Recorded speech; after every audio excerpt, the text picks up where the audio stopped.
Shabooty and George, they stir the pot, spilling all the tea, hot and on the dot.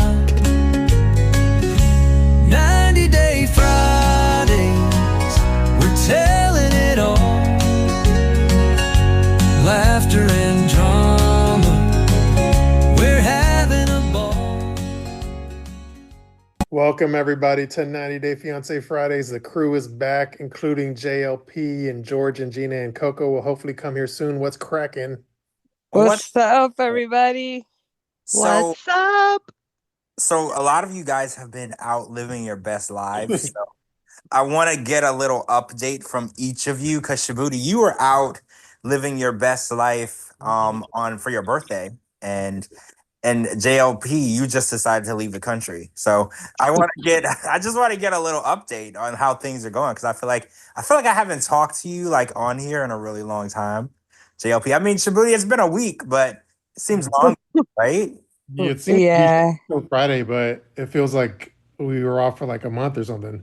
Well, I was out probably for like a month, so yeah, it seems longer for me. I was visiting the motherland for me, and I was also doing a little humanitarian work while I was there.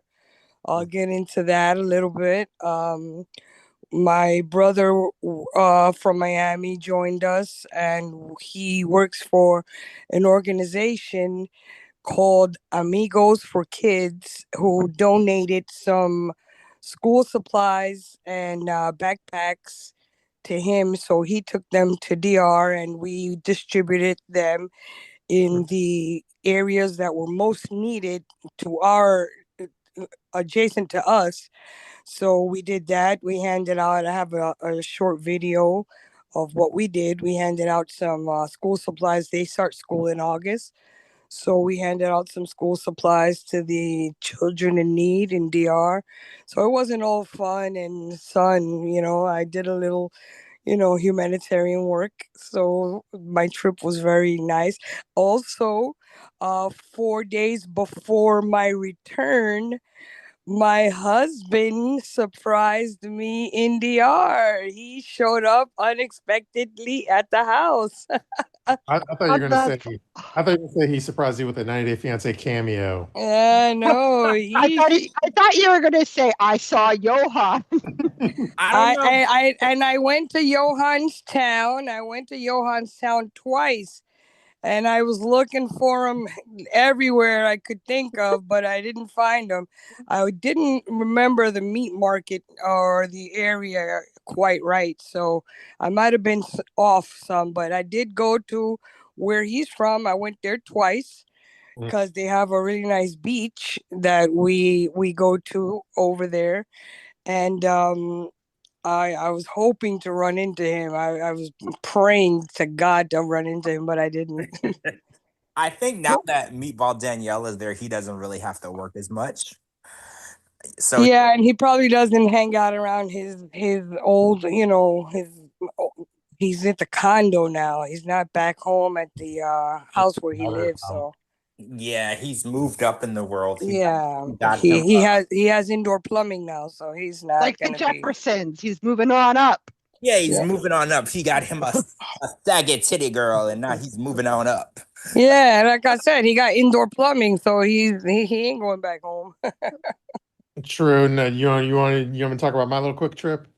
Yeah, let's hear about your birthday. Yeah, so your birthday celebration, we want to hear because this was the first time that you took an official vacation away from the show because you bring the tea, you bring the content, and for the fans had to find their content elsewhere because you had taken an official break. So I want to know what happened during this real official break because you don't really take a break. You're always on. So I want to hear what happened.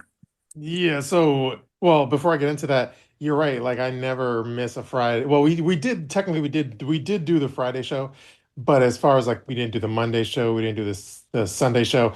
But yeah, like this was the first time. We did the Friday show, but let's pretend we missed it, right? Hypothetically, it would have been the last time that I had missed a show was like a year ago. my previous birthday 2 years, like meaning like last year's birthday. I didn't do a show then, and then like into last fall, or my dad was like in the hospital. I had to be in the hospital, so that was only 2 times I missed a show prior to this Monday and Sunday. Anyways, now let me get to actually my birthday. Sorry. And I'll try to make it quick. But yeah, I went up to like Boston for the first time just because I had never been. I know I was always, trying to go up there to new cities and shit. And I know it's like a big sports town. And the first kind of thing I had like planned was I was gonna go to a Boston Red Sox game. And so that was on my birthday. And that was definitely like amazing time. Went to like what is it, Fenway Park, and like my seats ended up being amazing.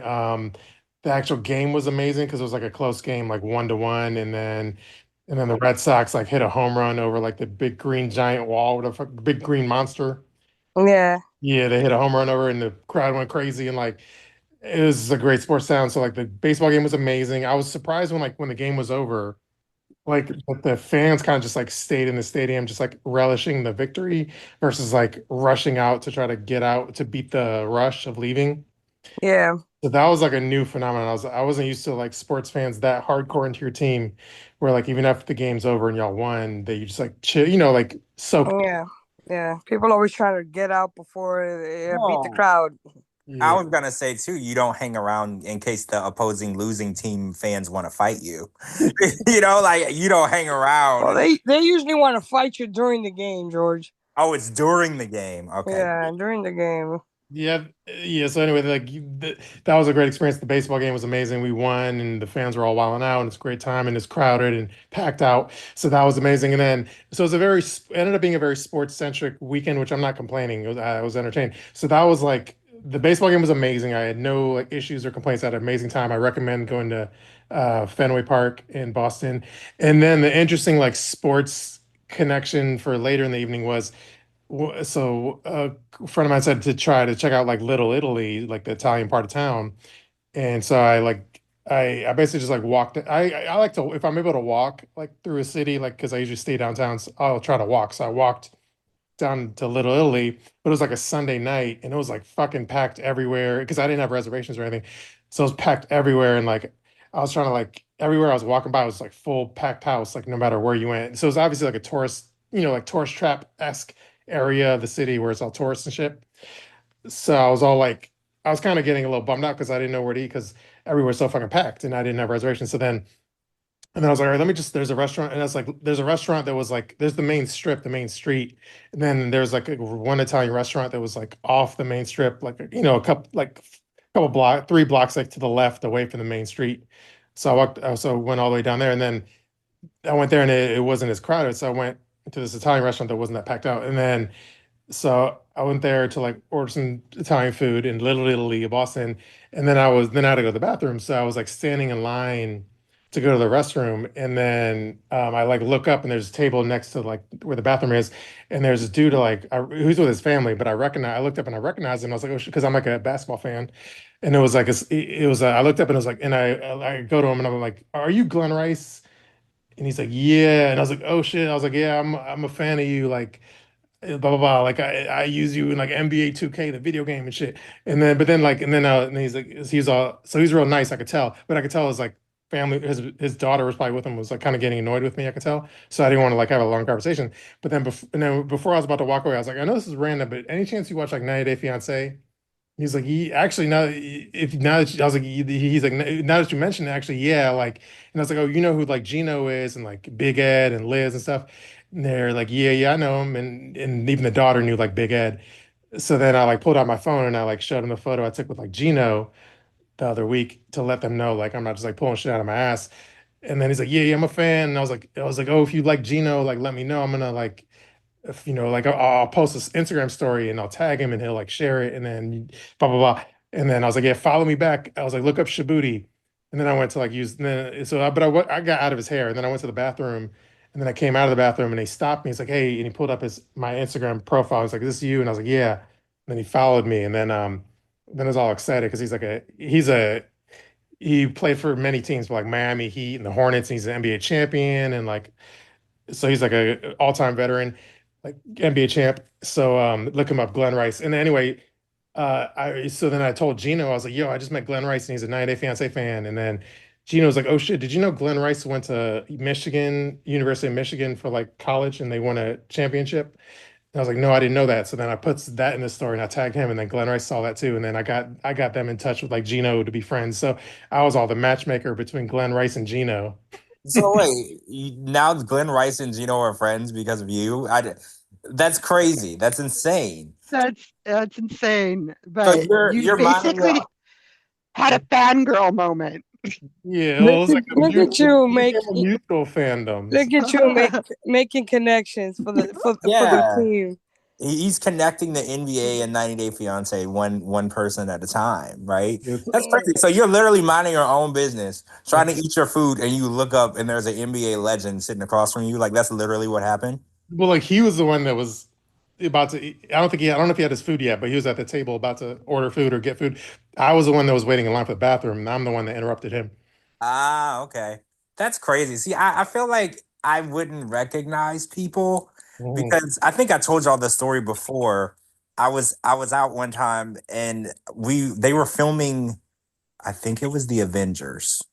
The movie The Avengers Endgame. Okay, so I was at the Ritz Carlton and they were filming the Avengers movie during the day and sometimes in the middle of the night. And I was standing outside waiting for my car, and this chick was standing next to me, and my friends were on the other side, and we were all talking. And I didn't know who the chick was, and we were just talking left like back and forth, back and forth. Her car came before my car. And my friends were like, do you know who you were just talking to? And I was like, some chick. And they were like, that's Scarlett Johansson. And I was like, What? no, it's not. And they were like, that's Scarlett What? Johansson. And I was like, Oh no, it's my not. God. And so I get Oh, I I'm get my phone and I Google her name, and it's her. It's Scarlett Johansson, and I had no clue. So I'm very impressed that you were able to actually recognize someone because I'm so bad at that. They would be right in front of me, Shabooty, and I don't know who they are. Yeah, like it's weird. I don't know if he has like a very I don't know if it was I don't know if it's to my credit being like a pop culture guru or if he has a recognizable face if you're an NBA fan. But I mean it is funny though and then again not shout out to Glenn Rice, he's mad cool. But it is like even not even talking about him but like Michael for example like what Michael Jordan looks like today versus what he looks like when he played, like his head and face look like different, a little bit. I would have died. I would have died, George. I am a Marvel Universe fan, die hard fan. I Are mean, you really? there's not a Marvel movie that I have not seen. Oh And my gosh, that's I, crazy. you were standing next to Black Widow and you didn't even know it. I did Oh not. my God. I didn't even know. And Uh, she asked me a question, and I couldn't tell you for the life of me what and it let me was. tell you, not only is she an actress, she's a singer. She has a couple albums out and she has a phenomenal voice. See, I didn't even know that. I She didn't has, know. yes, she's a phenomenal singer. She has a couple albums, and she sings. She has that's also her side gig too. But she's Black Widow from the Marvel universe, the Avengers. So I yeah, I didn't know who was in the Avengers because I would have pissed I'm myself. gonna be real with you. I'm not like a huge fan of like the Marvel, Yeah, no, but you would have to be. It's like my bucket list is to meet Patrick Stewart in real life. I want to meet him before he dies, and I keep trying to get tickets. He was in Philly a couple months back, but they were sold out. I couldn't oh, get of tickets. course, that guy is a freaking legend. Like, I couldn't get tickets to meet Patrick Stewart, and he was so close to me. He was only an hour and a half away in Philly. But yeah, I mean that's like me meeting Patrick Stewart. I'd pass out. Yeah. I think that if I knew who it was, I would have freaked out. Mhm. Yeah, Like I because would have. I mean, I kind of get what you're saying because a lot of times, there's a lot of makeup goes on into when you make a movie. You don't look the way you look when you're off set. On set, you Well, got right. a bunch of shit on and you look She different. wasn't glammed up or anything. Yeah, We right, were right. leaving a bar. Like I was at the Ritz Carlton. There's like a restaurant and there's a bar, and adjacent to that was like this really really nice steakhouse, which where we were leaving from, and I think she was also leaving from. So it didn't even clock to me that I mean I knew they were filming the movie because all the streets were closed all the time. And I remember I was driving down one of the streets and I saw Chris Evans. He was like standing on the side in his Captain America outfit. I was like, oh, that's Chris Evans. I recognize that one. And I knew they were filming the movie, but I never realized because we were leaving. She was waiting for her car. I was waiting for my car. And well, someone was driving her, but like it never even crossed my mind because I was like, and when I looked over at my friends, they were acting strange because I was like, why are y'all acting weird? And they just kept looking at me. And I have one more story. oh yeah. Like, okay, so the other like highlight was like it was the second to last day I was there. Like I wasn't I can't remember if it was Tuesday or whatever, but like I was at like my hotel bar and I was trying to figure out, I was like, this is like the last night that I'm gonna be here, but I wasn't sure exactly what I was gonna do yet because it was kind of winding down my trip. And then I was like at the hotel bar watching like I think ESPN was on.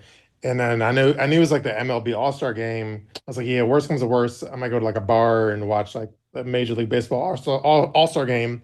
Like something to do at least before I call it a trip. Um, and then anyway, like on ESPN, this is like so random. So on ESPN, it's like, yeah, tonight is it's like the Indiana Fever and let's just call them like Boston versus like I forget the other. It's like Connecticut Suns or some shit, but it's basically like let's just call Boston's WNBA team.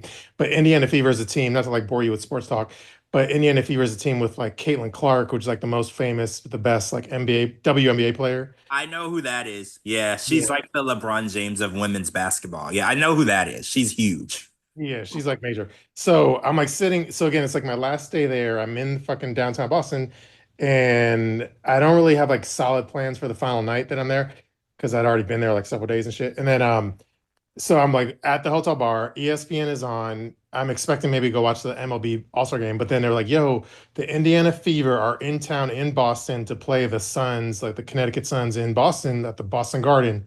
I was like, what the fuck? I'm literally in Boston. Like, this is so random. And like, I kind of want to end my trip with a bang. So then like, I was like, all right, let me just like look up tickets and shit. So then I have this like app, I forget what it's called, like Game Time or some shit. Anyway, there's some app I use that I can find tickets and shit. And then I was looking up different prices, and then like I literally like had a seat. I was like, I'm gonna, all right, I'm gonna pull the trigger because I rarely treat myself like with experiences and shit. So there's one ticket I was about to buy it, and then like I went to go buy it, and it was like this ticket's like so like somebody bought that ticket that I was looking at. Oh, But then it's all good. I just like refreshed the page. There's another ticket that was like probably a little more expensive. But I was like, fuck it, I don't give a fuck. YOLO, you only live once. My birthday trip, even though this one's a little more expensive. Blah blah blah. And then so I pulled the trigger, I ordered that ticket, and then the game was gonna start like in an hour and a half. So I literally, and again, I'm like, I was like a mile away, and I was like, well, I could get an Uber, but I'll be there early, so I'll just like walk down there. So I literally just like walked to the stadium from where I was, from my hotel, and then went to like the Boston Garden, the famous Boston Garden where the Celtics play, and to see like Caitlin Clark, and then there's a chick on their team called her name's like Sophie. I posted on my Instagram, Sophie Cunningham, who's like really pretty. So like she was there, and like there's another hot chick like Lexi Hall who's pretty hot, but and obviously like Caitlin Clark was there. So anyway, I get to the stadium, find my seat, sit down. I'm all hyped up, hopped up and excited. Start taking some pictures pregame when they're warming up, and then the game starts, and it's like an amazing time. Caitlin Clark's there playing with like I said, Sophie Cunningham, and it was a really close game too. Like, and I think I will say though, like Caitlin Clark didn't have a great game, but apparently I kind of got lucky because like she like for example today is like this all-star weekend for WNBA and she's not actually participating in the physical activity like in the game because she's like I think she has like a groin injury or something or like an injury. So luckily she at least played in the game I was in, but then the following game after that she was injured like after the game. So I lucked out that she actually played. I will say she didn't play the greatest game, probably because of her injury, but usually she's like Steph Curry, she hits a million threes. This game she probably had like one three-pointer, but she still like had brought all the energy into the team. And then the Fever, Indiana Fever, even though they were the away team, all the crowd was rooting for them, obviously, because that's like rooting for the Lakers. And Sophie Cunningham, I was actually really impressed with. She's aside from being hot, she's really good. She was hitting threes, getting rebounds, doing amazing. I was enamored by her. And yeah, so Fever won. It was a pretty close game. They won. It was a close game because like Caitlin Clark was kind of like hobbled, but she still played pretty good.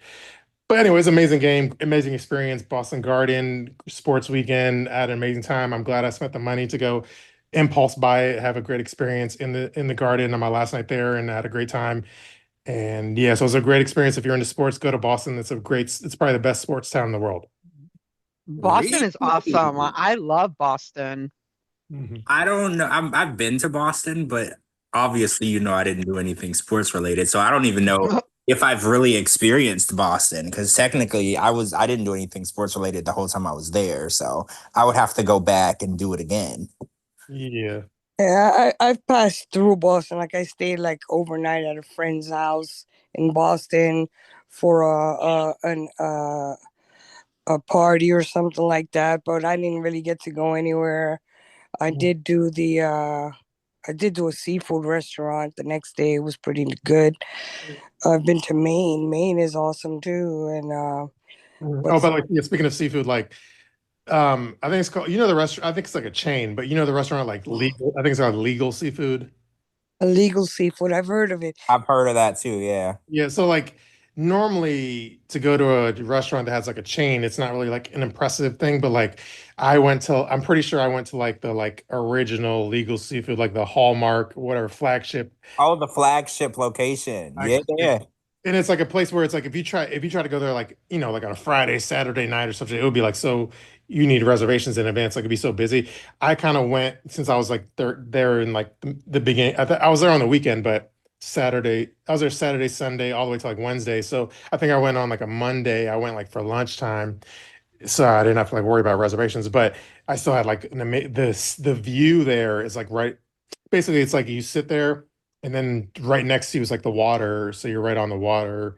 So the view is like amazing. So it's like if you actually were there with the reservations, like at a good time, like it would be amazing to be there, like right up by the water. Yeah, yeah, yeah. I mean, I wasn't sure when you said that you were doing a Boston trip for your birthday. I was like, what are you gonna do in Boston? But now that I've heard what you did, I'm actually jealous. I feel like you had a really good birthday vacation, right? Like it had everything that you could. It had celebrity sightings. It had WNBA games. It had MLB baseball. Like it had everything that had the makings of a good Yeah. week. Like it's weird. My best friend, one of my best friends, he's like while he is my best friend, he's like the most annoying person as far as like first of all like it takes like for him to get ready takes longer than a woman to get ready. Oh yeah, Like no. it'll be like, oh, I'm gonna take a shower, and then he'll go in the shower and he'll start singing for 30 minutes in the shower. What? Like I gotta iron my clothes, and then Is like call. that your best friend actually sounds a lot like me? Yeah. That's Oh Let no. me call down to the lobby. Like I need to see if the room service or whatever can bring me like an iron to iron my clothes. I'm like, dude, you really have time do we really have time for all this shit? It's to iron his clothes. He takes like forever in the shower and like he has to get ready and blah blah blah. It's like shit like that. I've traveled with one of my best friends before, and literally we were fine the whole trip. It's when we landed back home, we got into a huge fight, and then 10 minutes later, we're fine. Mhm. Funny story. I actually had on my flight back home.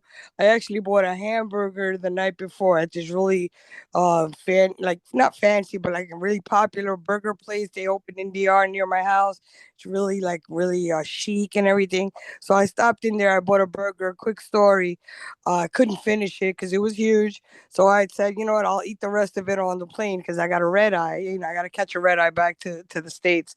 So I take the burger with me and I take it home and I'm packing my stuff to leave to the airport 3 o'clock in the morning. My sister, who's with me, decides to heat up the burger and take and put it in my bag so that it can be nice and warm when I'm ready to eat it. What? So I'm walking through the airport. Walking through the airport in my carry-on. I have like a little tote bag in my hand as a carry-on, and I'm pulling my suitcase. My husband's way up front checking in, and here comes the security dog chasing me down the fucking airport. And the lady's like, "Señora," Dog. the lady's like, "Señora, señora, párate, párate." So I'm looking back. I said, "Oh shit." When I turn around, the dog jumps and puts his paws on my chest. And she says, "No te mueva, don't move, no te mueva, no te mueva." So I'm like, "Oh shit." So everybody drops what they're doing because they're like, "Oh, she's carrying drugs." So she's like, "What do you?" The dog gets down and he's putting his head inside my tote bag and he's going crazy. She's like, "What do you got in your bag?" I told her I got a hamburger and some fries from. She's like, "Show me, take it out and show me." And everybody's just standing around huddling like, "Oh, now she's gonna pull out the goods." I pull out my little styrofoam pack and I open up the pack. It's a half-eaten burger with like 4 dried up French fries next to it. But my sister heated up, so the onions and everything was pungent. And she's like, "Does it have any ham in it?" I was like, "Well, it's a hamburger. I'm not sure. I'm not sure how you guys make it here." And she's like, "Okay, close it up and go ahead, go on your way." So I close it up and I go on my way. Mind you, my husband's not even noticing what's going on. And I'm like, this fucking dog almost ate me over this burger. So when he turns around, I'm like, you know what? Let's sit down right here and eat this thing before it happens again. But I thought those dogs were trained to not react to food or nothing. That fucking dog chased me halfway through the airport and damn near ate me. He stood up and put his front paws on my chest. Like, stop her, stop her. So everybody's like, oh shit, contraband, contraband. So I'm like, oh God, the dog's gonna eat me. And I'm like, looking, my husband is his back towards me, doing his, checking in and doing all that stuff with the suitcases. And I'm like, oh God, the dog's gonna fucking eat me. She's like, what do you got in your bag? God. I said, I got a hamburger. I can't. Oh my I said, God. I got a hamburger. Show me the hamburger, because they're really tough over there. They're like military. Show me, carefully, show me. I'm like, good thing you didn't end up in Guantanamo. I know. I was like, look, lady, any drugs that I was gonna do in this country, you're not gonna They've find already them. been done. You're not gonna find them on me. Oh my God. Any illegal substances, you're not gonna find them on me. You're gonna have to dissect me. Well, yeah, I was gonna say they won't find them on you. They might find them in you. You have to do an autopsy. You'd have to do an autopsy on me to find that shit. Nah. Oh my God. But all joking aside, I was like, well, it was a hamburger. Just imagine, it wouldn't last long if it was chicken nuggets. So I would have ate those. If they were nuggets, I would have ate them. And shit. And you know what they have in DR? They have fried chicken at McDonald's. Oh yeah, they have fried chicken in Asia too at McDonald's. Fried chicken, and KFC sells beer in a can. Oh. Yeah, they sell beer at McDonald's in Portugal too. And in beer Spain. in a can at KFC. Did you believe that shit? No, because I believe it. I've seen it. I said, whoa. We get the negative fiance topics. Yeah. Let's hit that. Oh, and one more thing. McDonald's in DR has a triple patty Big Mac. You ate it? Nah. But that's too much. The Big Mac is too much bread as it is. They don't need another add-on. They don't need it. Yeah, they had some weird stuff, but it was a good trip. Let's get back to the fiance. Let's get back to crazy business. Shenanigans. I'm going based on just however I wrote the topic. So first topic was Amanda is pregnant, the widow chick. Oh, Amanda. Yeah. And what was his name? Razvan. Yeah. Oh, okay. Well, it took her long enough. What you mean it took her long enough? She already got a bunch of kids. Yeah, but I mean, since we seen her on the show, she had she was fucking around with Scott, then she had somebody else. Wasn't that the one that had Scott living in her basement? Yeah, but that was more of like a bit, I think. Yeah, I don't think that Scott was ever in there. No, he wasn't hitting it, but yeah. No, I don't think. The point of that was like for social media attention, I think. Oh, she's pregnant. Well, good for her. Yes, remember we talked about back in the day, she met some guy from Miami and he's a street performer. Remember we were talking about that before? Yeah. He's a lick of English and shit. Yeah, and I think he's a violinist. Gosh, I hope I'm right. Oh my gosh, we talked about this like almost a year ago. Yeah, Lord. I kind of remember street performer because we had one of what is it named, Jenny, talk about the street performer that she was fucking with in Canada. Oh yeah. But, yeah, he was a Miami street performer, and I guess now he belongs to Amanda, and now they're having a baby. Remember, Amanda had 2 kids already from her late husband. Yeah, the ones that carried the ashes around, their dad's ashes around. Yeah. I'm Like, happy for her. again, what I'm about to say, first of all, let me just like preface it with saying I'm pro-immigrant and I'm all that stuff. But I will say, like, I'm always weirded out when like she like married this dude that like barely speaks the language, like barely speaks English and shit. I'm just like, how do y'all even have a conversation? That's the part that I'm confused about. See, Google Translate. I think I talked about this with you, Cap, because remember, we were talking about how do 2 people be together when they don't speak the same language. Yeah. And don't you speak in your what do you speak Spanish, right? I speak Spanish and English. And your husband, what does he speak? He just speaks English. Yeah, see, I remember we had this conversation because I was like, how does this work? Because I feel like and it works because side note, the Uber driver that lives in my neighborhood, that he's our Uber driver in DR. He takes us everywhere. My husband got his number from my sister, and they communicated for 2 days via Google Translate for him to pick him up so he can surprise me at the house. Mm-hmm. So I was like, how the hell did you and him communicate? Because he doesn't speak English and you don't speak Spanish. right. He said, Google Translate. Yeah, that's what I said. That's what I mean. Maybe the fact that like they don't, if he doesn't speak fluent English or whatever, maybe that like makes it so they can't really have as many arguments. No. Remember Ashley and Manuel? Mhm. Manuel couldn't speak a lick of English, and no matter what she tried to have him take classes or whatever, and he never would learn any English. And I was like, well, it didn't help because they were always fighting. Well, Ashley speaks pretty good Spanish, which I always questioned Ashley's nationality as far as the Spanish she speaks, because she speaks it so well. Mhm. But I think Manuel speaks a little bit of English, just enough to get by, like in America.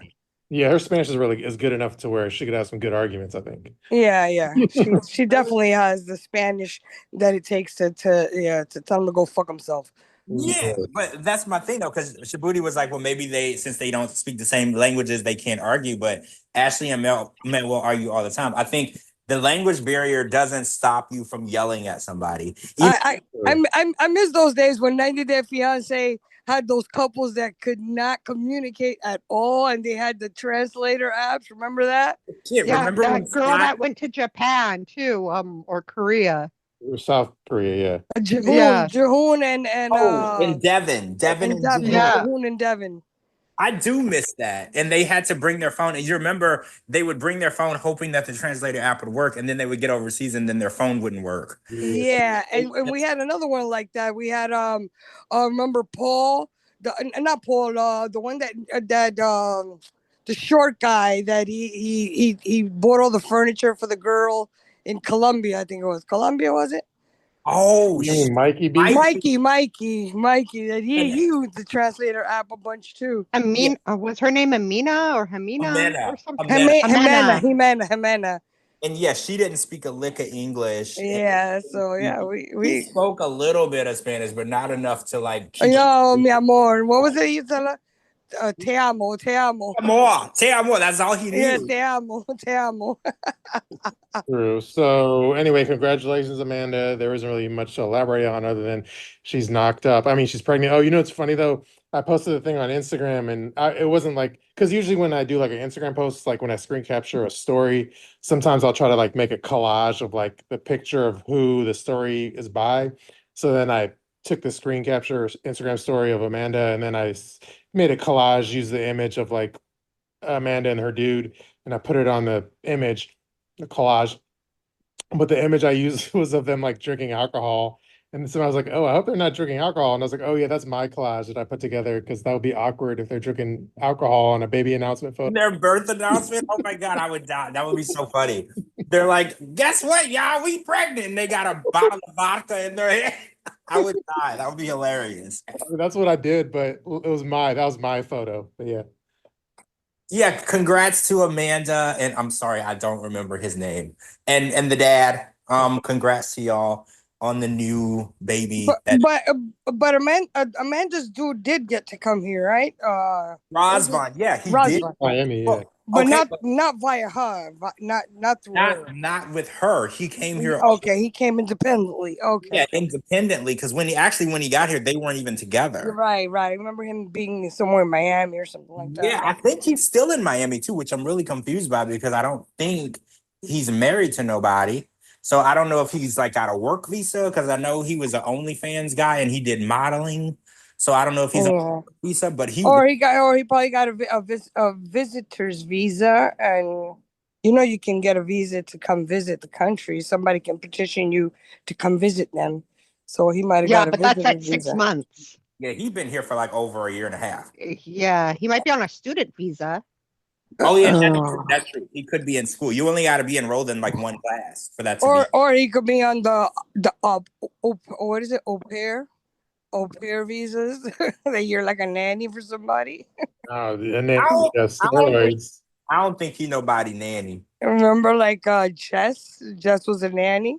Mm-hmm. Oh yeah, Jess was a nanny. You're right. You can be in an au pair visa and stay here. No, I don't think the sex matters if you're a man or a woman. True. Let's move on. We since we didn't do a show like Sunday night and Monday night, we have yet to talk about Happily Ever After, and we have yet to talk about Hunt for Love. So, George, which one of those two shows do you want to talk about first? I mean, we could just go in order, right? Like, Happily Ever After came on first, so we could start there and work our way into Hunt for Love, and then Between the Sheets was where the real shit went down. So we're gonna be talking about. Yeah, I actually watched it this time for the first time. Yeah. And I was like, oh, all right, there's some tea in here. That was the best entertainment all week. Yeah, there was some shit going down. Yeah, we'll be talking Between the Sheets, which is really random because we don't even watch that, but we'll be talking about that. But yeah, let's start where it started. Let's start on Sunday. Okay. I'm just trying to think, you remind me, what was the most memorable thing of Happily Ever After? Oh man, you're putting me on the spot here. I know what's his name? Guillermo was they went to a peach picking orchard thing. Right. They went peach picking with the baby, and then she asked him that what broke her heart the most was when she asked him if he loved her, and he said some shit like he didn't know, or I don't know, some stupid shit there. Okay, so Tiger Lily and Adnan, they made their debut this week. Oh God. I know, right? I can hear the breathing. And Tiger Lily went out of her way to make sure that we were aware that she purchased two $12,000 toilets. Yeah, those are Toto toilets. What are they called? They're Toto, Toto. They're like Japanese toilets. They're like. And you know what's funny? Like the band Toto? No, that's the brand like Toto. Dorothy. You know what's funny? The Toto in Spanish means vagina. No way. Yeah, Toto. But apparently Toto toilets are legit.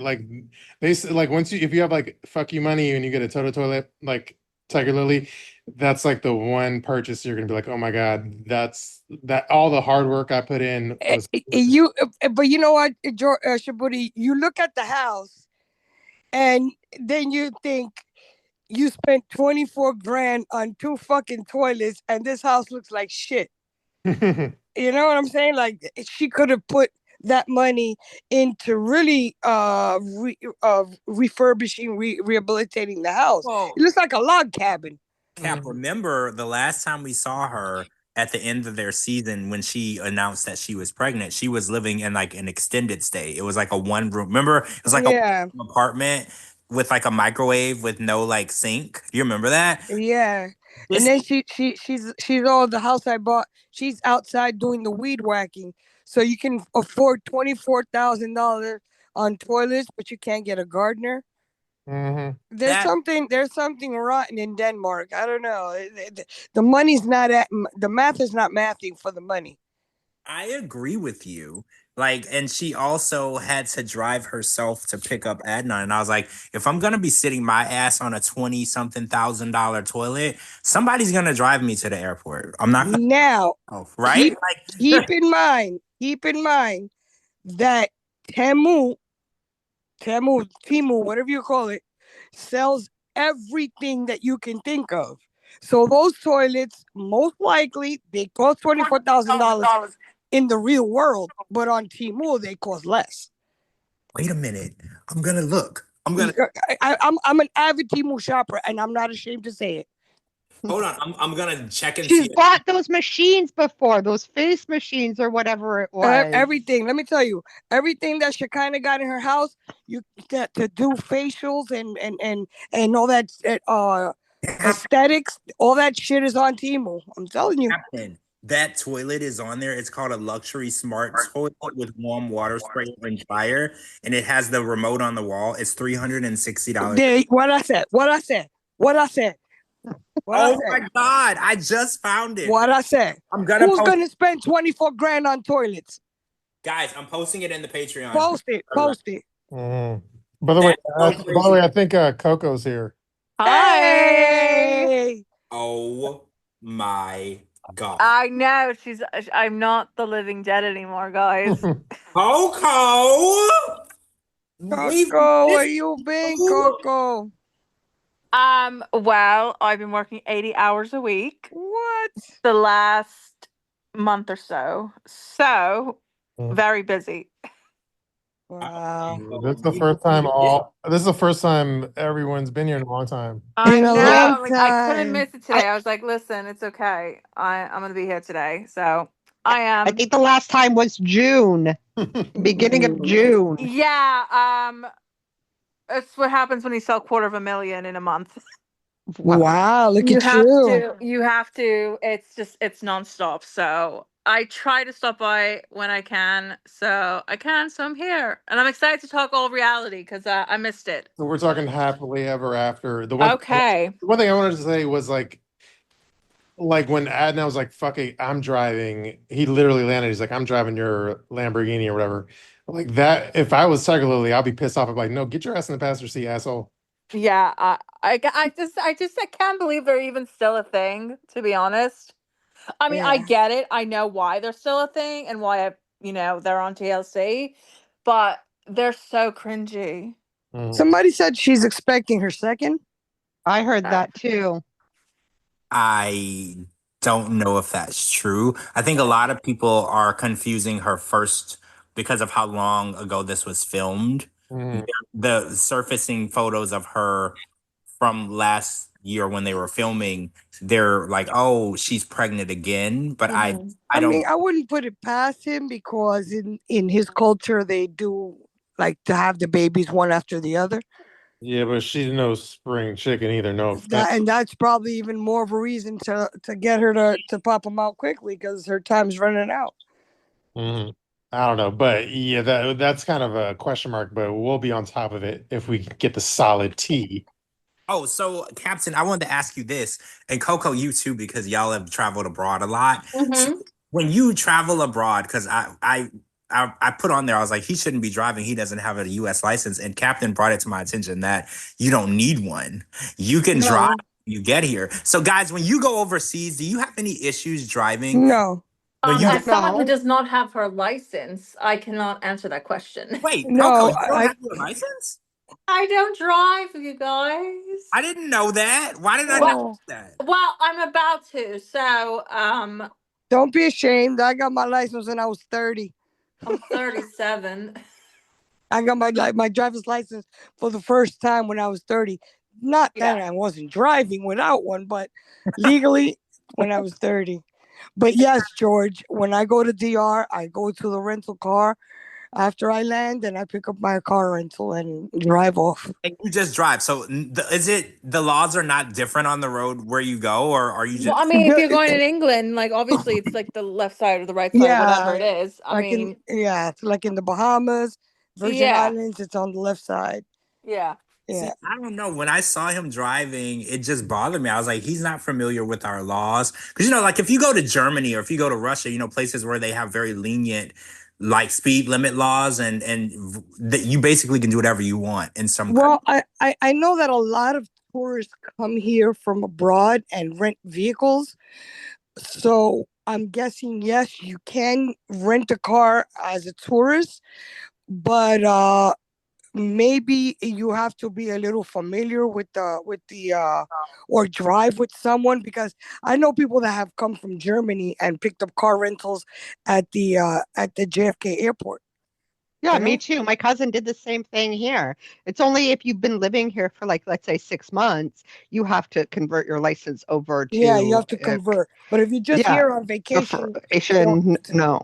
Yeah, you Yeah. don't That's have to. interesting to me because when I go to LA or if I go to New York and I have to drive, I'm terrified because and I'm a driver, right? I've been driving since I was 13. I grew up in the deep south. So but when I go to LA and especially when I go to New York City and I have to drive, it is a very terrifying experience. Being on the road with Nothing more terrifying than Las Vegas drivers, I will tell you that. yeah, No, New York is more terrifying than any Manhattan's kind place I've been. of crazy, yeah.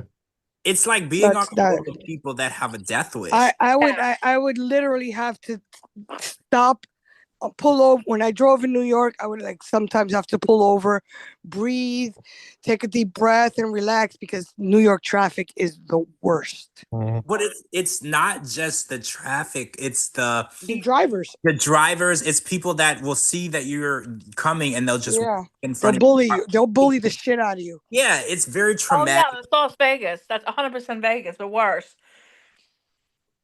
It's just crazy to me that he came all the way over here from Jordan and he was driving like he know what he was doing. Now I've been to the Middle East. Well, I would say I've been to Egypt, and they drive like crazy over Yeah, there. it's like it's a free for Mhm. all. Yeah, it's like a whatever goes. And DR is the same way. DR, there's no stop signs, there's no traffic lights, there's nothing. It's taking a chance. That's crazy. It's That's Wild Wild West.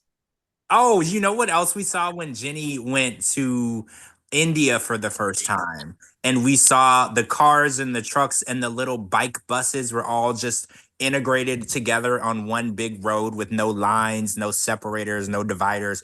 It was just a free for all. That type of stuff gives me high anxiety, right? Like the idea that, oh, and we saw it too in Nigeria when Angela was over there with Michael and with Kim was over there with Usman, the way that the roads are and how people can, and also it happens in Mexico too, where you'll be driving. DR will give you a heart attack the way that the traffic runs over there, especially with the motorcycles and the mopeds and things like that. Oh yeah, Like all that's over on top of you, and it's like the most chaotic thing. I rent the car, but I have someone else drive for me. Let's get back to Happily Ever After. What did you think when Gina was hanging out with Natalie and they started like licking the bottle and they were on their other date? What did you think of that? I don't know. Gino's giving some weird vibes, bro. Like what? Like doing all that, licking the bottle and acting all weird around her.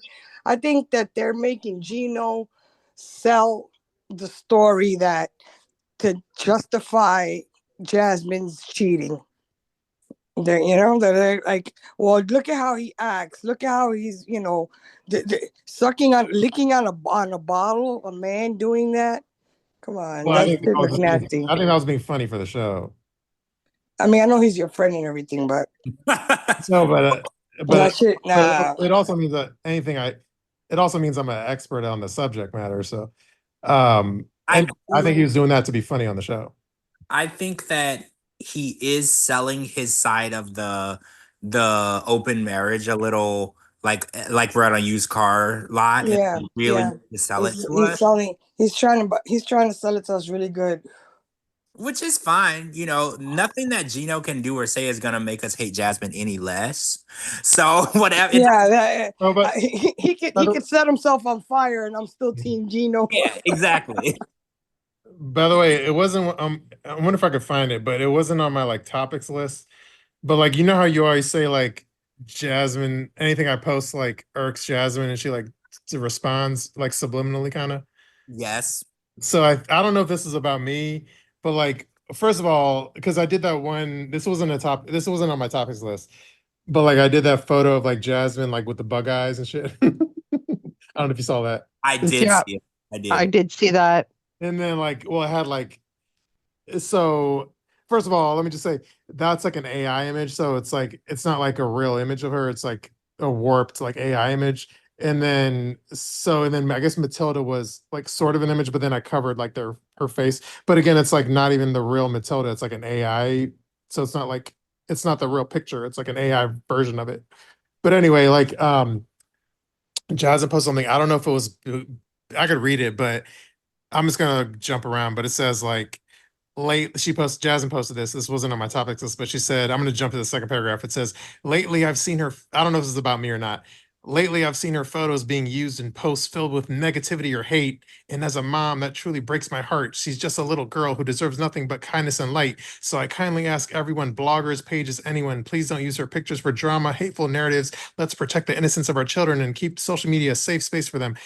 This is the person that posts every other photo is of her daughter. And then also, like I said, I didn't post a picture of Matilda. I had an AI version of her with their face covered. So Well, that was directed to you, by the way. You live rent free in her head. Yeah. That was definitely directed towards you.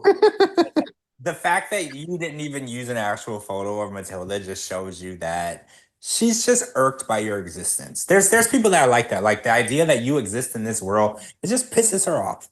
You know, like, so it doesn't really matter what you do. She's always gonna be pissed off at just you. And other bloggers could be doing worse, but she's only gonna notice what you're doing. You're the only person that lives free in her head. And she's been trying to get you to sign a lease and pay rent, and you just don't have to. You just get to live there for free. True. So yeah, that was that. So yeah, so I don't know. I think the Jasmine and Natalie thing, I think they get along swimmingly, if you want my 2 cents. Well, there is a preview where they try to fight each other. So do you think that that's like BS? Well, it wasn't the fight between Jasmine and Natalie. Yeah, and one pushes the other. Well, I think the fight between Jasmine and Natalie was like a real fight, yeah.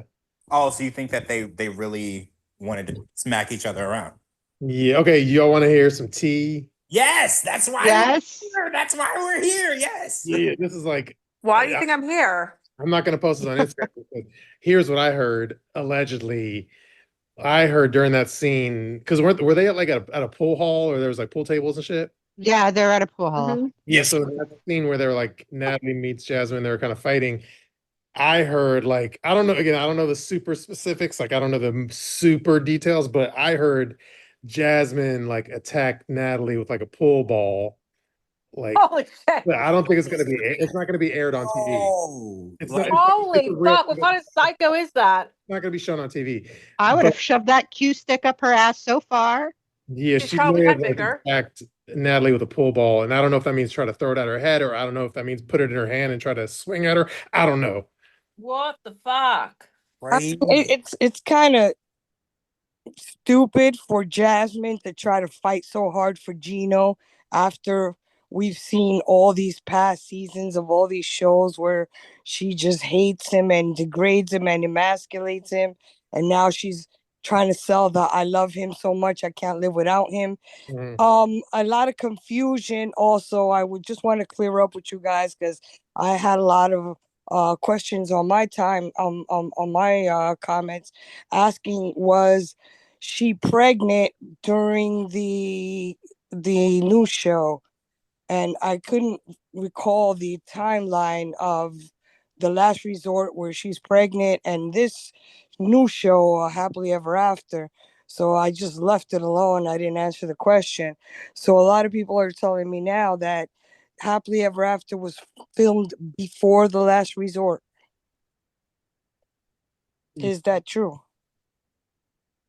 Well, I know the tell-all was after all of that. So, okay, it was an overlap. Happily Ever After was filmed last year. The Last Resort was also filmed last year. There was a little bit of overlap. So, and from what I heard from some other people that filmed Happily Ever After, some of it was filmed the end of the year prior. So we're going like into 14, 15 months ago. Because a lot of people are justifying, well, she got pregnant because Gino threw her out and she was living with Matt. No, I think Jasmine was the one that was fucking mad before Gino. Yeah, coming up on Sunday, they show previews that Gino's gonna tell her he got the receipts that she was cheating 4 months prior to the open marriage conversation. Yeah, But I just want to like, clarify. remember when they did like the happily ever after previous season tell all house like in Jersey, the mansion house? Yeah, Even yeah. at that point, like Jasmine and Gino weren't together anymore anyway. So even that was they weren't together at that point. Like Jasmine was probably already fucking mad when she was at the tell all house in the mansion. That's how long ago. That was filmed in the winter around Christmas time, and that's right around the time he. Because I keep getting everybody asking me, Well, okay, they shouldn't ask JLP. They need to ask George and I. yeah, they asking me, oh, okay, was she pregnant? Is she pregnant? Where's Matilda? Where's the baby? Why isn't she mentioning the baby? They're dumb as fuck, and they should listen to our podcast.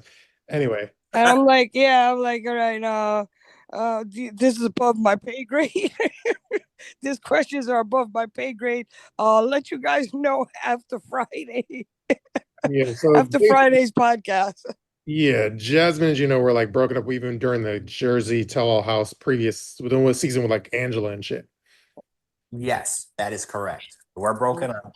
Yeah, because I briefly recall she was in New York with Nikki Exotica, staying at Nikki's.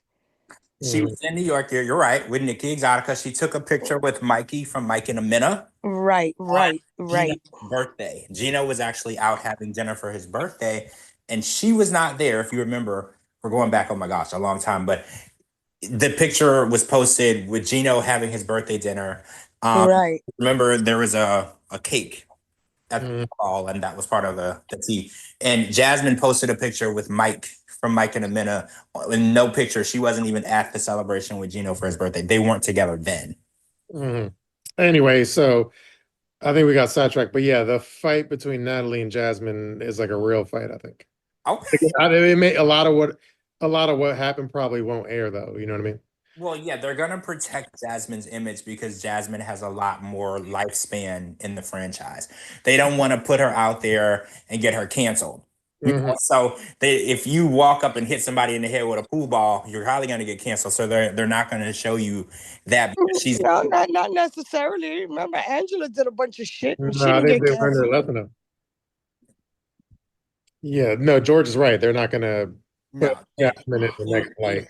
They've invested a little bit more in her, and there's more things that need to be aired. So they're not gonna let us see that side of her. I mean, she's doing a good job of showing us the side of her anyway on her own, but the show's not gonna let her walk around and just throw shit at people. They're not gonna allow it.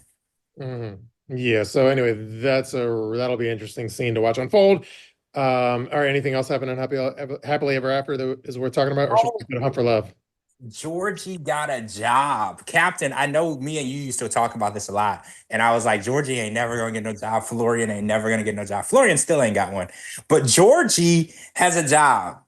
And I'm beginning to think that it's a way for him to cheat on Darcy because Darcy said that she doesn't know how. Now, Georgie's job is conveniently the same job he had when she met him. He was a masseuse. Yeah. So now he's a manager at the masseuse place, and he makes $5,000 a month. Yeah, a month. But he's also still doing massages, and he has to work overtime and extra hours. And I was like, well, she said that. Florian said he got promoted to director of operations, and I was like, well, if you're the director of operations, you're not doing massages. Because you're not. You're getting $5,000 a month to do massages, unless you're massaging athletes. Giving a hand release. Athletes, unless you're giving happy endings to NBA athletes. Remember that NBA athlete that kept getting massages with happy endings? The basketball player, I forgot his name. NFL player, but yeah. Yeah, unless you're doing that, you're not making $5K massaging nobody. Nah, so that's just a storyline. Those men live off of Darcy and Stacey's. I know, because I was like, you would have to pay me to make me believe either of these men. Nah, they live off of Darcy and Stacey's bullshit. That's why they stick around. I mean, look. And Darcy and Stacey have accepted the fact that they have boy toys that ain't gonna work. Like they're fully aware that if they want a man that's going to work, it's not going to be them. They're fully aware of that. No, they just want the arm candy. The arm candy, my European exotic man. And then they keep on messing with their faces and they look worse and worse and worse and worse. And I don't want to put this out into the universe, but I fear for their lives because one procedure can go wrong. And these women just keep on going under the knife just for shits and giggles. And that's dangerous. And that's especially when you're doing it in Turkey overseas. True.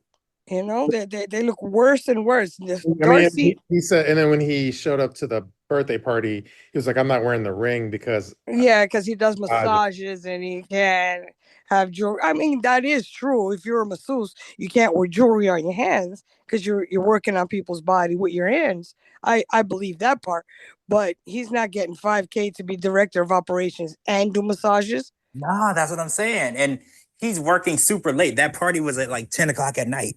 You mean to tell me that you rubbing on people back at 9 o'clock at night? That's building because it's with a happy ending. That's it. That's the only thing you will be doing at 9 o'clock at night, rubbing on people. Right? The only storyline that Darcy and Stacey have ever had was their bad luck with men. That's the only. If they were in a happy, healthy relationship, they would not be on the show because there's no storyline. So they have to keep selling my marriage is broken. Even the story with Fabian is his name, Florian, with Florian and had the pictures on the bed with the other woman. Remember that thing? Yeah. That she was his honey and he was her pot. I don't know. All of that. They have the only storyline they have to sell is trouble in their marriage. That's how they're gonna land on happily ever after, the last resort, and eventually even single life. See, now that you said that, you're right. The only time they've ever been on the show, they were being cheated on. Yeah, there's always discourse in their relationship. I didn't even think of that. So they really don't have anything else to work. They don't have nothing else. Damn. If they were happy, if they were in a healthy, happy relationship, they wouldn't be on our screens because they have nothing else. That's so crazy. It's true. Yeah. Okay. You just opened my eyes. That blew my mind because for some reason I didn't catch it until you said it, and I was like, now Darcy is having issues with Georgie. Before it was Stacey and Florian. Okay, yeah, let's move on board. Yeah, I'm bored too. The alcohol's not doing anything to. Nothing really happened this week on Happily Ever After because we're fishing for information for that because the season. What's the other couple? We Andre and Libby. Oh, that tragic nonsense. I don't even know. It's not really worth talking about. Yeah, and Lauren and Alexi. One thing I will point out is that Lauren didn't stand up for her friend. She let Andre come into her house and call her a bitch, and I think that makes you a shitty. But. And I know I'm by myself here because a lot of people are not Andre fans. She did call him a prick first. He is a prick. But you can't call somebody a prick and not expect to be called a bitch. Okay, I agree with you. I do agree with you. If you know what I'm saying? Yeah. If you come into my house and you call me a prick, I'm going to have to respond with something in kind. No, you're right. You can't expect for him to just stay quiet. You're not even... you're a guest and you're disrespecting other people's guests and you come out and you call him a prick. You don't know that man from a hole in the wall. You just met him that day. I mean, that's true. You call somebody out of their name, they're probably gonna... That's the part that I agree with. You call somebody out their name, you gotta be prepared for what's coming. You can tell though the reason the freaking friend was there in the first place was to have to start shit. Yeah, exactly. To start shit. Shabooty, you nailed it. You nailed it. She was planted there to start it.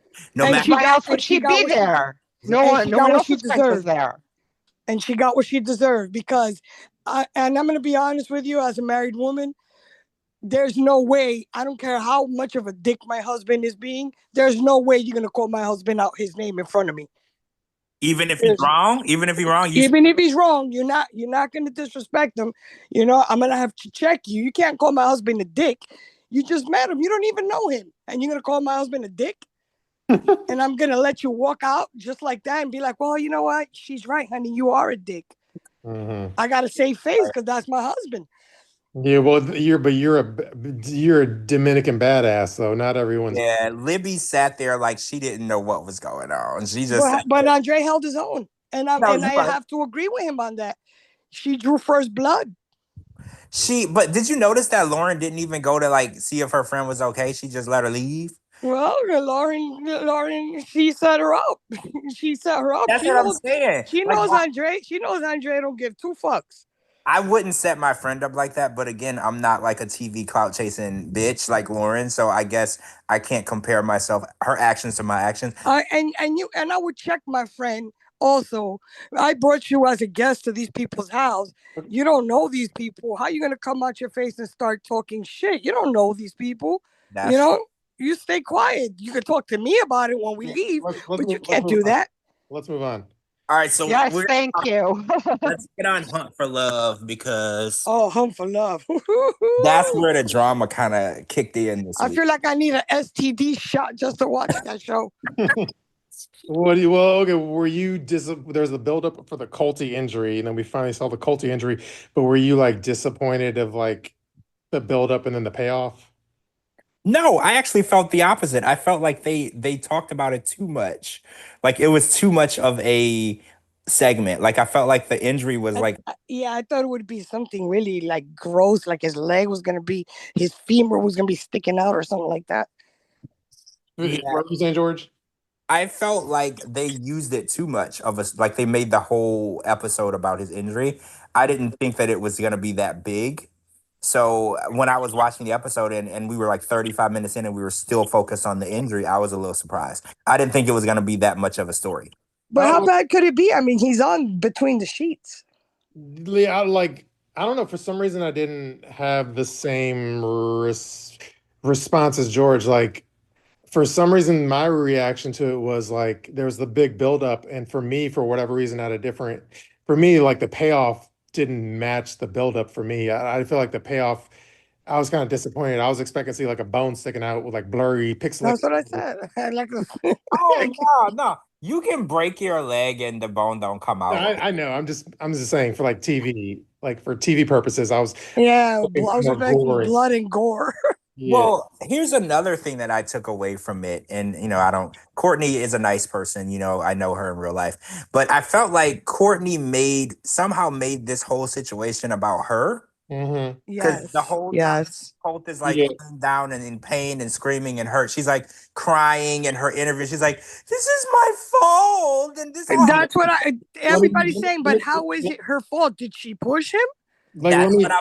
Let me read Coco Puff's comment real quick in the chat. She says, "We saw more of Courtney crying than Cole crying." Thank you. And his leg was broken in more than one place. Okay. And I was like, how does somebody getting injured and going to 2 or 3 different hospitals and screaming in excruciating pain lead to Courtney being hurt? And everyone's like, well, I just felt so bad for Courtney. And I was like, why do y'all feel bad for Courtney when this man is literally... That's what I kept saying. I was like, unless she pushed him down on the floor, then she shouldn't be feel so guilty. I feel so guilty because he shouldn't have been in my room or whatever the fuck she was saying. And I'm like, unless you pushed him or tripped him or he was trying to get on top of you and you bucked and you bucked or something, it's not your fault. It was just wild to me. Like she definitely took over.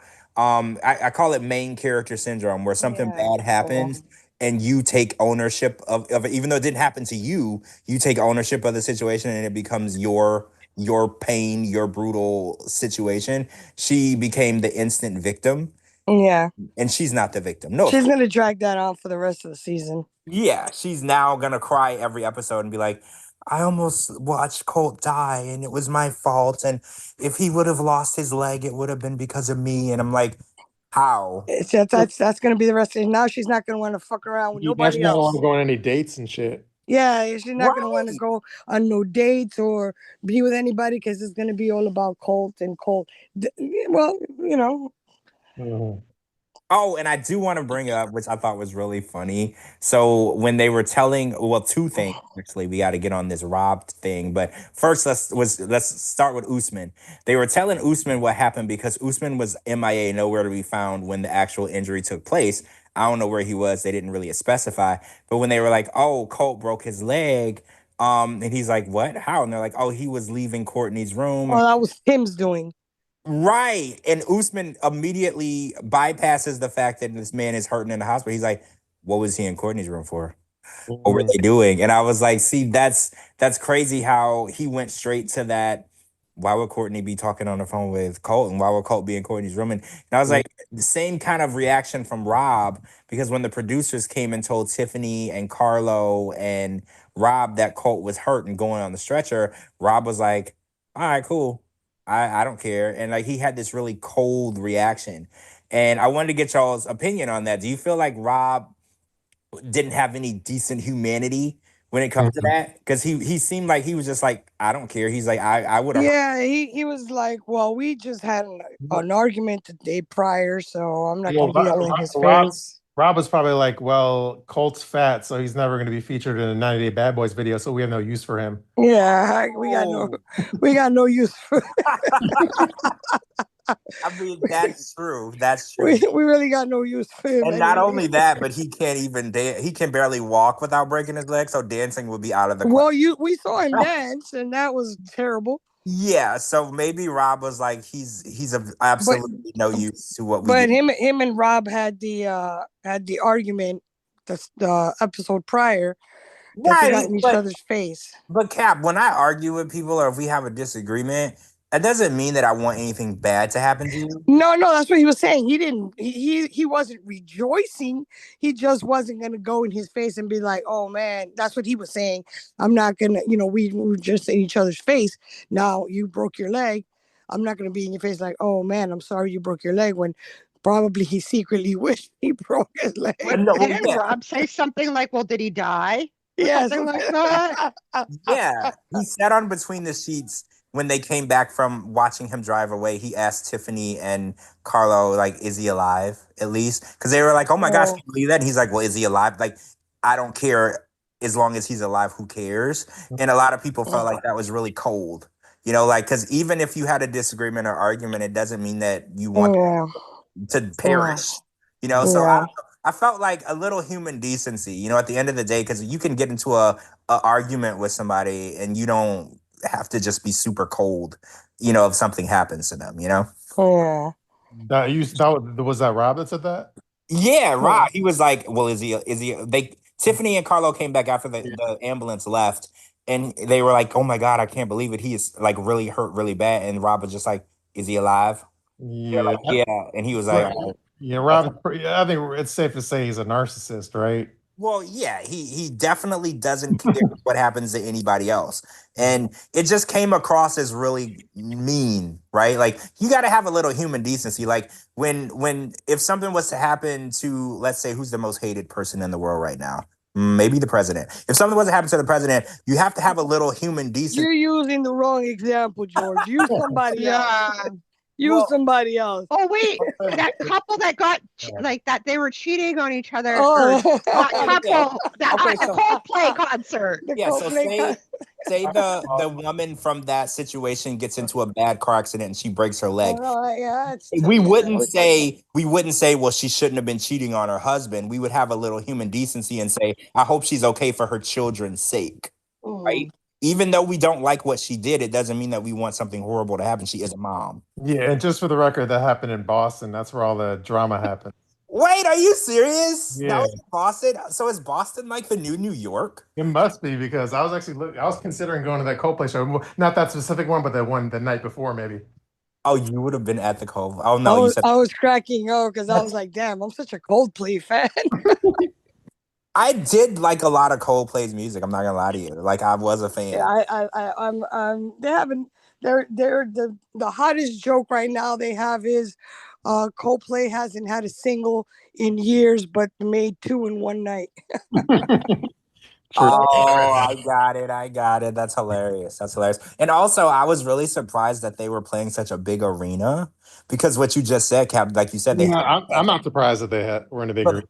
they haven't had a single in a long time. No, but they're one of those like they're kind of like Iconic. they're one of those. Yeah, they're one of those legendary. Yeah, you're right. You're right. Because I can things. think of 5 songs by them in my head. None of them are recent, but I know every single word to every single song. So you're right. They're very iconic. yeah.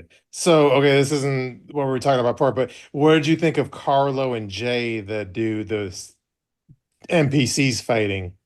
Oh, Jay. Okay, yeah. So Jay is the guy that came out of nowhere Mhm. and asked Tiffany out on a date, and Carlo took offense to it, which I don't really know how I feel. The guys are all kind of being really, what's the word, like barbaric with the women. Like if like they claim ownership of the woman, like Like cavemen. yeah, like cavemen. They claim ownership. They're like, well, I'm talking to her, so everybody else has to stand down. And that kind of happened with Usman and Courtney. Usman's like, I like Courtney, so Yeah, everybody but Jay told Carlo he was gonna step to her. he did. He did. So Carlo was like, yeah, remember Carlo didn't want Tiffany because she had kids. Well, yeah, he reacted very negatively when he found out that she had 2 kids, especially a teenager, a 16-year-old. He acted very negatively. And in my opinion, that was like a big enough red flag for Tiffany to move on to the next guy. Because I was like, Carlo, you're almost 40, bro. Like, why are you looking down on people that have kids? People your age are supposed to have kids. You know, like, why are you looking down on a woman who has kids? She's 33 years old, right? Women, once they hit a certain age, they can't even have kids, even if they wanted to. Why are you, like, at your age, you shouldn't be making a woman feel bad because she started a family, right? Like, so the idea that he wants to fist fight, well, I want to say he, but Jay really is the one that wanted to fist fight him. But the fact No, but remember, Cole called Jay a bitch he did, I think first. He called Jay a bitch first. his mouth wrote a check that And his his fist ass could was cash. not going to cash. His fist was not going to cash that check. His mouth was very fast, and he signed that check, and he was like, "You're being a bitch." And Jay was like, "All right, let me lay you out a few times on this beach floor." And I think he realized then, you know, that meme where they're like, "And this is the moment when Carlo knew he fucked up." That I think that's when he realized he's like, "Oh, I shouldn't have called this man a bitch because You're probably or the other meme. You're probably wondering how I got here. yes." And it shows Carlo on the ground in the sand with his nose broken. He's like, "You're probably wondering what I did to make this man break my nose on this beach." And then they start replaying that scene. And I was like, and then we found out, I think it was Elise. Elise has always been in all the mess. She said that Carlo was telling her that he didn't want to be bothered with Tiffany anymore. Like he was sick of her and he wanted her, you know, to move on to the next person, which was kind of messy. But I thought that was an interesting little snippet too. But do y'all feel like Elise might just be full of shit and lying on everybody? Because have you noticed that Elise is always the one that has all the mess? Elise is just trying to get her fame. She's trying to be the villain. She's trying to be the house villain. She's trying to be the Jennifer of the minions. Mm-hmm. She's Well, always whatever she's doing is working because I know she's doing a press thing in Los Angeles with like Courtney. with Courtney. Yeah, I Yeah. saw that. I Yeah, mean, he's using her to do press promo, so it's working, whatever she's doing. well, yeah, her approach definitely got her the screen time that the other people wish that they got because she came in the house. We've been saying her name and we know her name since the first episode where she tried to jump Rob's bones and Rob wouldn't let her. She definitely paved the way to make sure that she was going to get paid for being on this show, right? Like she made sure that we knew who she was because there are other people on the show who I think Cole is probably the close second that is really trying to make this his big break. Like he's really inserting himself in every single opportunity, every scene, every storyline to make sure that he's in that. But I feel like Elise and Tiffany have been really messy in the house, right? And they kind of declared war on Jenn. And I learned on Twitter, I accidentally said that Elise was jealous of Jenn, and I got ripped a new ass by the people on Twitter because they were like, nah, Elise isn't jealous of her. Jenn's just a hoe. And they were like going off. And I was just like, well, I didn't know how we felt because it seemed like Tiffany and Elise were always coming for Jenn. So Cap, who do you feel is right here? Do you feel like Jenn is right for being a woman and banging who she want to bang, or do you feel like I think it's a two-sided coin, right? Okay. I think Jenn is flaunting her wholeness because everybody's after her. So she's using that to her advantage. Like she's rubbing that in everybody's face that she's stringing along everybody that wants to get a piece of the action. But Elise, is just as slutty as Jenn, because Elise was trying to get with Rob. So she's mad that Rob, didn't go for her first, and Jenn is right now the hot commodity at the resort. But do you think there's any jealousy between Elise and Jenn, or do you? I think Elise is jealous. Elise is definitely jealous, like I said, because Jenn right now is the hot commodity. She's everybody wants to get in her pants. Well, like when Tiff, remember when all the girls went out to the bar or whatever, and then Tiffany was like the one, they're all drinking, but then Tiffany's the one that kind of went at Jenn and kind of put her feet to the fire and try to get a proper response of the truth. And then were you impressed with Tiffany kind of grilling Jenn? Or I think Tiffany was just doing what a friend would do, because Cole had confided in Tiffany, and Tiffany was trying to point out to Jenn, listen, he likes you, but he feels like you're just stringing him along. You need to come clean. If you're not interested, tell him you're not interested. That's the point that Tiff was trying to get across to Jenn. Yeah. Because Cole, I like that Tiffany did that to force Jenn to react. Obviously Jenn reacted in the bullshit manner, but Jenn reacted like, you know what, so what, I could string them along, because right now I got the I got the pick. I get to pick whoever I want and do whatever I want with them. But that was where Tiff was coming from, a place of concern for Cole, because Cole has been confiding in Tiff.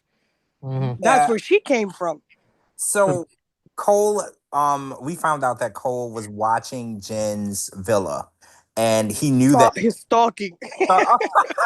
I wasn't trying to, because if you're hanging around my house at 4:00 in the morning, you're stalking me. See, I was trying to be nice, but yes, he was stalking her villa because he knew she never came home. And he was banging at the door at 4 a.m. because he's like, where are you? And then he came back like at 10 a.m. and then he came back like at 6 a.m. Yes. So he's stalking. That's stalking. And I don't know where I stand on this, because I get that they were intimate. And for some people, when you sleep with somebody, you feel like it's very... You kind of seal the deal. Yeah. And I don't know if Cole is the type of person where he's like, well, we had sex, so we're going steady. Like some people...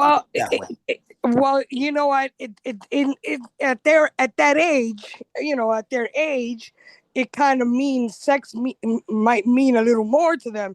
If they were like in their teens or 20s and they banged it, and they had a hot night, and the next day nobody cares about anything. But at that age, you're starting to think, okay, we're on a show called Hunt for Love. We're here to hunt for love. Because he said we made love. He didn't say we fucked. He said we made love. That's what freaked me out, Captain, when he said we made love. So there's some kind of emotion involved there. Yeah. He didn't say we fucked. He said we made love. So yeah, he's invested in this. I mean, to say that they made love the first time they ever... to say you made love with somebody for the first time, that you're not in love with, or you don't know longer than 10 days. Captain, 2 weeks ago, he didn't even know she existed. They making love. Why is he acting like a woman? You're crying out loud. No, he said we made love. So who talks like that? Most women talk like that. That's like, I'm on vacation. No, Gina, women don't even say we made love the first time. Women nobody says we made love until you're in love. Yeah, y'all are about to move in together. If I've known you for less than 2 weeks, we did not make love. We fucked. No. Exactly. We most definitely fucked. They slipped you the salami. Yeah, and to put it politely, we screwed. Yeah, I got that eggplant. I got it in, got it out, and ma'am, thank you, ma'am. I'm done. Or even to be politically correct, we spend the night together. Yes. But And we didn't make love. It wasn't even monogamous, Captain. There was a raccoon in there. The raccoon was up next. The raccoon. It was like a throuple situation. The raccoon was like, I got next. Like, I'm getting anxiety because I feel like we have so many more topics we haven't touched, so we should move on. All right, yeah, let's move on. That's what happens when we stay away from each other so long. Yeah, I felt like this week I had a lot of like, I want to talk about this with the crew, but we weren't together. So now I have all these things I feel like I have to say. True. But I'll get through all of our topics. So this one, I'll let you kind of run the show on the Leidia. I know she got arrested for what, like bail hopping or something?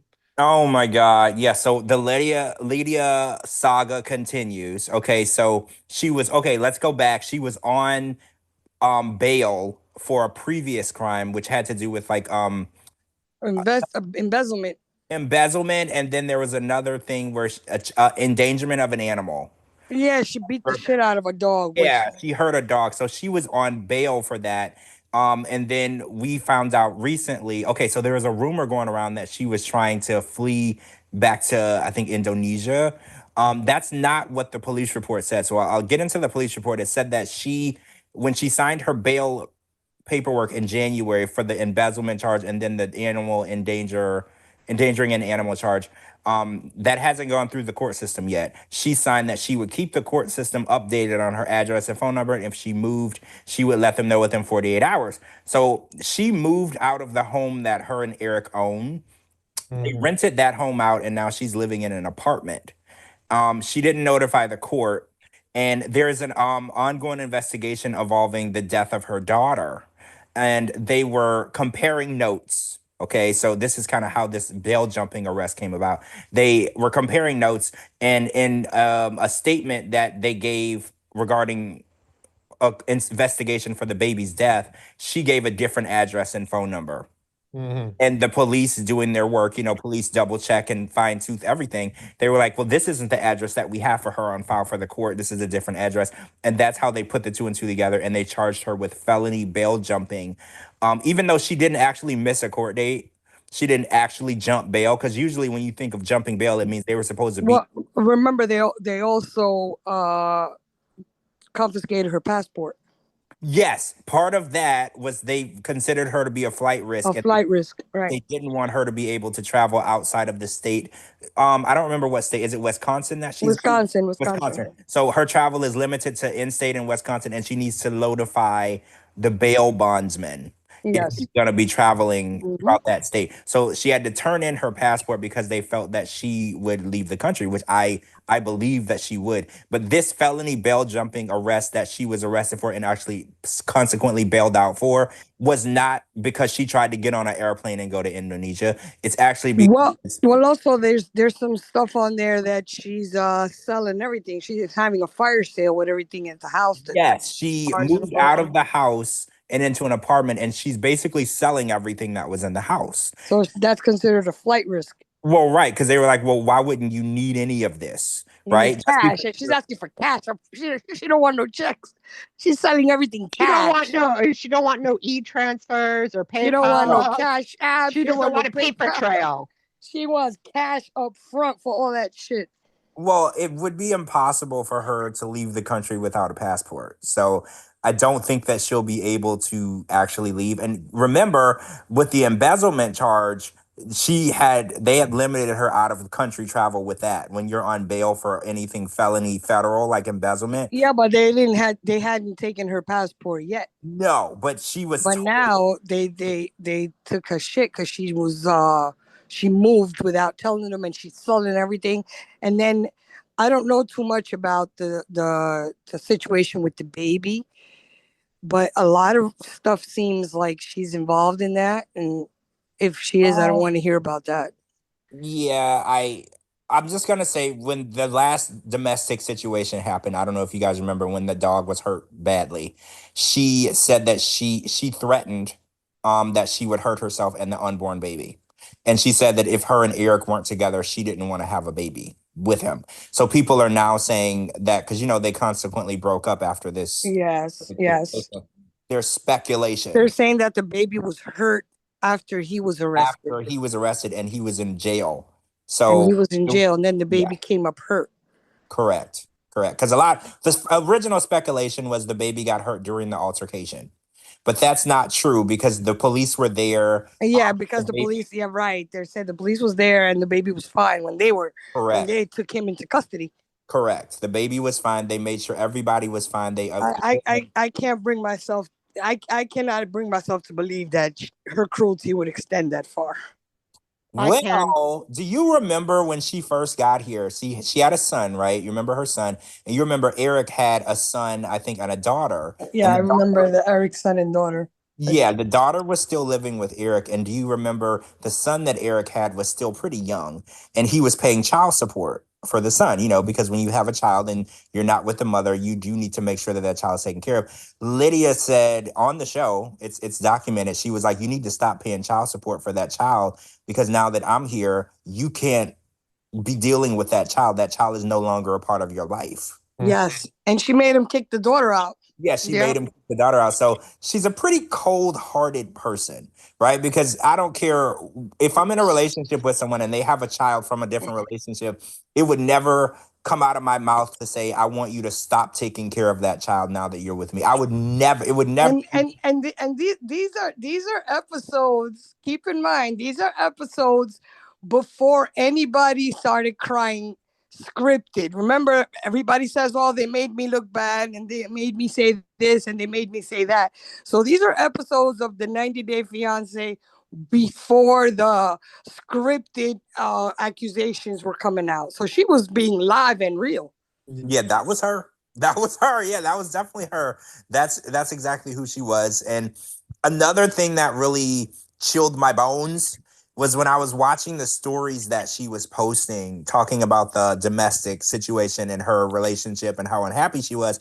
When I read the police report and it said that the baby was hurt on the 6th and was on life support, and I noticed that she was on Instagram Live and she was doing Instagram stories while the baby was on life support, never mentioned the baby once. And I thought, you're on Instagram Live and your baby's on a ventilator fighting for his life. Why are you on Instagram? Why aren't you at the hospital? Like, that's a weird situation. I mean, surely she has to know that if she is involved in the death of that child, she is not going to get away with it. I'm going to say this. All of the times that she's gotten in trouble with the law, and there's been many, she's never seemed afraid.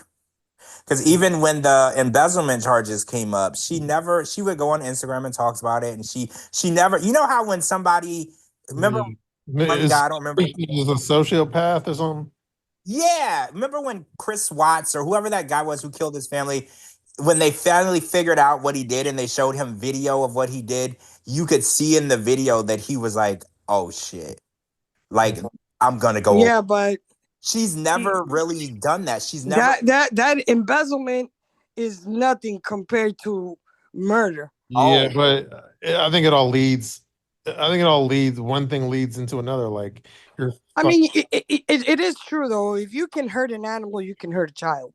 That's true. Yeah, a lot of serial killers. That's how they start. Serial killers always start with animals. You're right. 90-something% of serial killers started out killing animals in some way. Yep. Animals, insects, bugs, something they started. And the idea that a person could do that to such a tiny innocent. Let's just say allegedly.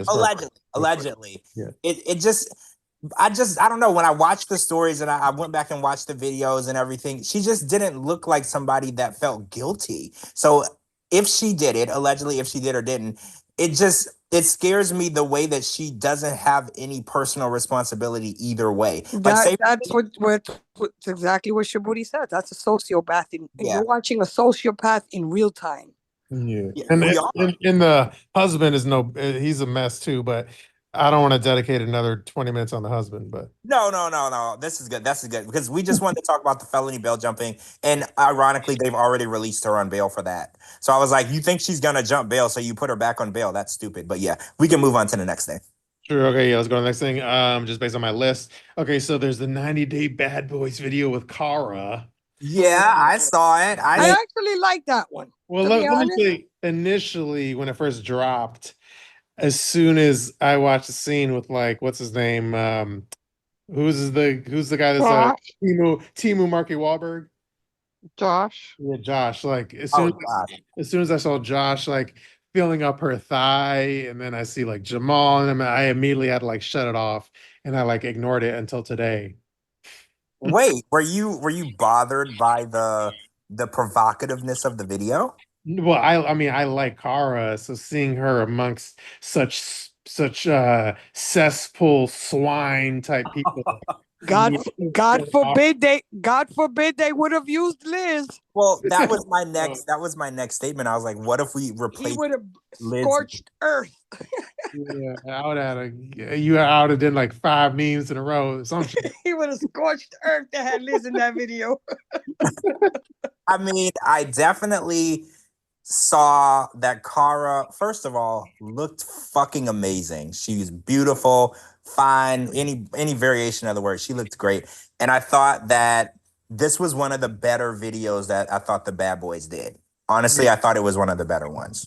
Yeah, I went back and watched the full thing tonight before the podcast. I agree. I even commented that I liked it. I actually liked it. This one, out of all the shit they put out, this one was the It was nicer one. because of Kara, like she's the reason it was any good. But I still feel she's like a level above them. So I feel like she lessened herself to even be in the dumb video. And also she's an actual singer and she's doing a lip syncing video, whatever. So it's like again, it's denigrating your talents, you know? Well, that's what Ah, I said too. I'm like, what? Like, she's a singer. Why isn't she singing? Like, they could have picked another song. yeah, no, now that you're saying that, they could have used one of her songs. No, because she sings bachata. And bachata is Spanish, Dominican origin. So that would have been kind of hard. But they can do, if they want to do a bachata with her, Well, I mean, they can always pick Romeo. You know, Romeo Santos. He's like the king of bachata, and he sings in English and Spanish. So maybe they could have done something like that. He even sings with Drake. So mhm. Yeah, he is good. You're right. so they could have did that. I love Kara. I think she does have a future in singing. I just don't think that that's her genre, but to each his own. Yeah, I don't think it's her genre either. She doesn't even know how to pronounce bachata correctly. I'm like, what the Exactly. hell? You can't even pronounce it correctly. What is wrong with you? That, I mean, as a Dominican, I'm not gonna take offense to it but yeah, you really, I admire that she likes it and she has a knack for it and she wants to chase it. Maybe one Like, song you can do. when Guillermo saw that, you think he vomited? You know, Guillermo, you already know. I mean, she had an OnlyFans, Mm. so I mean, that's clean compared to her OnlyFans page. Yeah, but like I'm sure everyone sent that video to Guillermo's DM, so I'm sure he was annoyed as fuck. What, Oh, Guillermo could have been the cameraman for all we know. no, he definitely No. was. But can we go back to Happily Ever After real quick? Because Guillermo made a statement on Happily Ever After that I wanted to bring up. So Kara said that he didn't go to any of her performances and she wanted to, make sure that he was supporting her. And Guillermo made a statement where he said, I like your music, but it's not my favorite. Mhm. How do y'all feel about that? Like, is that okay to say? Like, okay, Captain, say for instance, you're married to Romeo Santos and he's singing a song and he's like, hey, you didn't come to my show. And you're like, yeah, I like your music, but I'd rather go to Bad Bunny show. And you know something, and this is the truth. I'm Dominican, but I can only take but so much bachata. After the second I bachata, know. after the second song, I'm ready to change the music. I don't want to hear any more of it. There's only so much reggaeton and bachata you could Yeah, hear in a night. it's Oh, like dude. country Same western. beat. It's like country western music. The lyrics are depressing and sad and Like, tragic. I got you, George. Like, remind me, like on Happily Ever After. Like, I'm trying to remember? Like, they said they hadn't had sex in how many months or something? Like 3 Look, months. in 3 months. 3 months. That's Yeah. the reason. That's the not having sex in 3 months with your wife. That's the reason her music was like giving him migraines. If she would start fucking him, he would start loving the music again. Yeah, because he and he even said it that it wasn't because it wasn't his fault. She's the one that never wants to do it. Well, she said she was like, I can't be intimate with, kind of like what Gino said too. I can't be intimate with someone when we have any problems and issues. So do you think that even if, because I know the statement never go to bed angry with people, if you have issues that are ongoing and aren't resolved, is it okay to still have sex with that person? Or do you think that Look at Ashley and Manuel. From my experience, angry sex is the best sex. Right? Like, look at Ashley and Manuel. I think if the goal is to keep the marriage alive, even if you there's nothing like fucking angry. You just bang it out. It's like you want to kill the person. But you could tell, you could tell even the scenes with Guillermo that Cara was filming, like you could tell as far as her marriage, like the life had left her eyes. She had these glasses. She was just disgusted by him. Well, but I think it's one-sided though. I think right there you go. Go ahead, George. Say I think Guillermo still wants to be with her. That's exactly what I'm getting from them. Yeah. It's and one-sided. You know what they say, a marriage is over when a woman is ready to leave. When the woman is done. And I think that's the reason that they're not together, because she decided that she didn't want to be with him. I think he would have stayed and worked it out. Yeah, I agree. I think she closed the coochie down and she was like, I'm done with him. Like she was ready. She's ready to remember. She flies by the seat of her pants. She picks a new career every other month. Yeah, like him. But this singing thing, it takes a lot of dedication and time. You got to dedicate. In order for you to become famous as a singer, you got to do a lot of shows. You got to be up at night, overnight. You know what I'm saying? So she had to dedicate that to her career if she wanted it to excel. And that's when she checked out of the marriage. He probably didn't want that. He thought it was a joke. At first, it started with the OnlyFans, and he was like, "Okay, you can do OnlyFans," and then it escalated to "I want to sing." Okay, now we're back like an hour ago conversation, so let's move on. Let's move on from Happily Ever After. Okay, so yeah, there's 90 Day Bad Boys with Cara. I guess we pretty much talked about that. I think Cara's too good for them. I think she lessened herself. She could do better. I think it diminished her, but I think it elevated the 90 Day Bad Boys at her expense. That's what I think. Anyway, let's keep it moving. Okay, we never talked about the Amani diss track preview video about Shekinah. Yeah, I haven't seen the full video yet. The full video is not out. She just keeps posting these little clippets. 20-second clip or something. Yeah, and the 20-second clip, it played and she was rapping and she's not. You can't really understand what she's saying. I just know I heard one part about somebody's pussy stinks. Yeah, she said that she knows that Shekinah's pussy stinks. And I don't know how she would know that a woman's vagina pussy. She knows. She knows if it stinks or not. I mean, she has a pussy, but I don't know if she knows that Shekinah's pussy stinks, because she would have to get up in there to smell it. Like, the whole thing is very like Mean Girls, bullying. You can't sit with me. Now, I'm not a Shekinah fan, but I would have, like I posted, I said, Shekinah, you got 24 hours to respond. You got 24 hours to respond. If your husband's so a brilliant comedian, he should help you write a diss song. And a dancer, apparently, too. So there you go. I would have, if I was Shekinah, I would have called Cardi B on the phone and mortgaged my house and told her, write me a rap song to drag this bitch for days. But I wouldn't have let that rock on Instagram like that. I think, okay, so my take is Shekinah is not the person to confront or fight or argue. And I think that picking a fight with Shekinah is kind of calculated, because when you know how people pick and choose their battles, like you don't walk into a bar and pick a fight with the biggest, drunkest dude in the bar, because he's gonna knock your teeth out. So if you are going in there to start shit, you're gonna pick a fight with Big Ed, somebody who can't even reach your face. So, and I think it's low-hanging fruit. You're in the right direction, George. Yeah, she knows Shekinah is an up and coming 90-day sweetheart. So she's going to pick on Shekinah because she knows Shekinah has longevity in this franchise.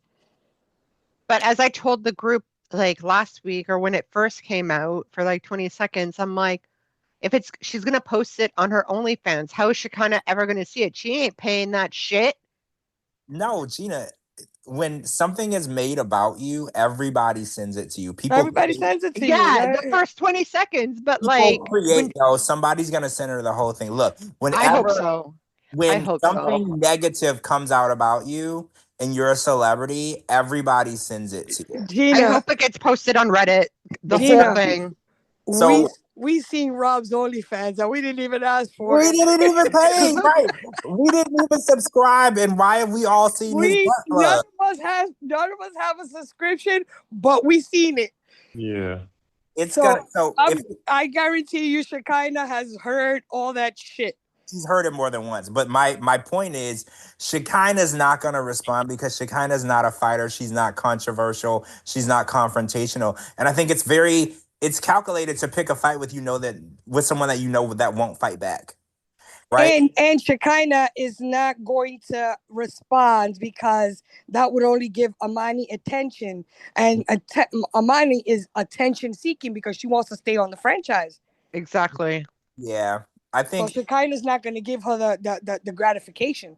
Yeah, well, and Amani's all about her money these days, so she's What gonna money? probably gonna like debut it on OnlyFans, and a day later she'll probably post it on Instagram, and then She's gonna say that she did all that body work because she felt pressured and all that shit. Fucked up her nose, looks terrible. She's a whole mess, and now she wants to stay on the franchise. The only way to stay on is to pick a fight with the person that you know is going to keep moving on in the franchise. yeah. You're right, because they would love to have another tell-all so they can, go at each other again. Because that's what they did at this last tell-all. So if they still have an ongoing feud on the next tell-all, they'll definitely want. Exactly. If she comes out with a diss track for her, that's gonna, TLC is gonna be like, okay, so now we gotta address this shit because the fans want, so we gotta bring Amani back. Yeah, then I think in the full video it's gonna have, like I mentioned this before, it's gonna have like a Shekinah lookalike with like the saw cheeks and shit. I mean, I'm really interested in watching it. I know I'm messy and I'm petty, but I'm really interested in watching it. Like when rappers do diss tracks. I'm dying to see it. I'm waiting for Reddit. I've been trolling Reddit all week looking for it. Because Reddit is both. I'm like, what is this? Reddit is the place to go to pick up all the trash that you need. All you gotta do is scroll Reddit. Yeah, I'm waiting. I'm excited. And I just wish she would have picked a fight with somebody who would go back and forth with her, because that would make it even more exciting. But we know that, we know Shekinah's not going to make a diss track. Yeah, Shekinah has too many contracts secured with TLC already. She's not going to stoop down to that level. Even besides that, I see Shekinah as a cop caller. Right? Because, okay, I was having this conversation with my friend the other day. So Sarper is doing a show on the 24th in San Diego at a comedy show or at a comedy club. And, Amani and Matt live in San Diego. And my thought was, do you think that they're going to crash this comedy show? Because that would be, that would make sense. You don't like these people. You don't like Shekinah. She won't That would be like me crashing the Sarper DC comedy show. Yeah. So what are your thoughts? Do you think that Amani and Matt I think they're petty enough to do it. Now the consequences will, because remember, keep in mind, they're looking for a way to stay on the franchise. Right. So they're going to go above and beyond. Now, will they be let in, or, the consequences, will we find out about it? That's different. But if your enemy is doing something in your own backyard, you're not going to show up? Come on. That's my thought process, because I was like, well, I was talking to my friends and they're like, oh, I don't think they'll show up. And I was like, I kind of feel like they will. She wrote a whole diss track telling her pussy stink. You think she's not going to show up to a show? See, Cap, that's what I'm saying. I'm not saying that she's going to show up and try to fight Shekinah. She won't show up to try to fight. She'll probably heckle and make a nuisance of herself. But she said, Amani said that she doesn't have a problem with Sarper. Yeah, so but she might show up. But Sarper is Shekinah's man. You think Sarper's gonna let her? Sarper's gonna sit down and write some diss tracks in Turkish. I mean, I'm really excited to see, and I think I'm gonna have some eyes on the inside at this comedy show. So we'll know if Amani crashes the show and if there's any confrontation. I do know that these comedy shows don't allow you to bring in a phone. So I think that we'll have video of the confrontation because I know the last couple of shows people said that they wouldn't let you bring your phone in. Well, there's always the VR glasses. Yeah, they are the Meta VR glasses that you can wear so you can take video. And you can record with the glasses on. I want to see this confrontation. Like I know that they're not going to physically. They're not. We don't know what's going to happen because that diss track was kind of hefty. So we don't know. But to say that Amani won't show up to the show, nah, she's going to show up. Yeah, I agree with you. She wants attention and she's going to show up. Now, Shekinah could do the funniest thing and invite her sisters. I know, right? Bring the whole family. Bring the Cullens. Bring the Cullens down from yeah, bring the coven and be like, you coming for one of us, you coming for all of us. Bring the Cullens, the vampires from, that's what they call them, the Cullens, the vampires from she could bring them down and have them in the audience just scattered around waiting for Amani to act up. Well, yeah, it'll be dark. She'll never know which direction they're coming from. They look like they will fight, though. They look like they will fight. Let's move on. Statler is moving to Florida, to Tampa Bay area. What do you think about that? I'm very surprised because I remember after the show, she said that she was ruined financially. You remember that? She said that she was living with her parents and everything financially was ruined. So I'm assuming that things are much better for Statler now, right? Yeah. Well, wasn't she like a financial genius or something? She didn't work in finance or something like that? Where the way she got fleeced for that van. Oh. Well, yeah. I don't know how much of a genius she is in that department, but... Well, yeah, I mean, if you played the market right, you might have made some money back a couple months ago. I'm not trying to be political, but if you play the market, you made some money a couple months ago. I don't know, but what was I gonna say? Well, a lot of the flack she was getting is because she's very she's anti-MAGA, so they're like, oh, but yeah, you're moving to like a red state. But moving to the state, Tampa is very liberal and stuff. Tampa, I don't know. Tampa is so. Of all the parts of Florida, I think I would move to Tampa. Tampa is very diverse, and it's inland, right? No beach or nothing, right? Hey. So there's a beach, Clearwater. Clearwater. They have a beach. They're on the left side, going towards the Gulf of America, I think is what they're calling it now. They're going that way. No, you didn't. No, you didn't. I think it's called the Gulf of America now. It's not. I don't know. But you're too much, George. You're too much. That's the water over there. But I'm excited because she's gonna be living really close to Jasmine as well as Libby and Andre. Yeah. So maybe there'll be some 90-day besties in the works, and Statler. Well, Statler didn't leave on a good note with TLC, so. Well, no, but we're not going to see her again. Well, we probably won't see her on the show, but we might see her hanging around some of her fellow. And her podcast didn't really take off too. Well, I think she was flying guests out to be on the show, and she realized very quickly that the podcast is supposed to make money, not cost money. But I'm just saying. Yeah, I think she should just move on with her life. Yeah. Tampa is maybe the move is her direction in moving on, because she's leaving the state with her parents. It's like a new beginning, because I'm pretty sure her parents are like in the political field. Like I think that I don't remember what job one of her parents has, mayor or something in the political field. Oh, maybe she's trying to distance herself from the microscope, because when with their money. Yeah, that too. So, this is example with their money. Anyway. She's a good apple, so I hope she enjoys Florida. Yeah, she's nice. Florida, it's not cool to move to the state that has alligator Alcatraz, but who am I to talk? That's where I am. So who That's like your backyard, George. I know. Who am I to talk? I can't fix this crap either. So Yeah, I saw a post that they're hiring for that shit. like when I posted the Statler moving to Florida news, she had like a funny comment. Let me pull it up. I think I pinned it. Like, so I posted this story on Instagram, and then Statler said, well, you would have to read my caption, but it's in response to my caption. Because I basically was saying, like, if Statler was like straight, like I would date her. And then Statler said, her response was, if I were in fact hetero, you still wouldn't be on my list, Shabooty, because your love for Liz is so infinite that I don't think you could ever love another. And then sugar mama, hashtag fairies suck. Meaning like the boat fairies. Damn, look at that. wow. Look at that. You could have had Statler if she was straight. Because Statler? I was gonna say something, but I don't want to be on Shabooty's shit list. But I think Whoa, I'm just gonna. I think Statler is a lot prettier. Then Oh, those are fighting words. I know, no, I'm just saying that's my opinion, and I'm entitled to it. But I think she is very pretty, very pretty. I do think, and she got a fat ass. She got some junk in the trunk. She got some junk in her trunk. True.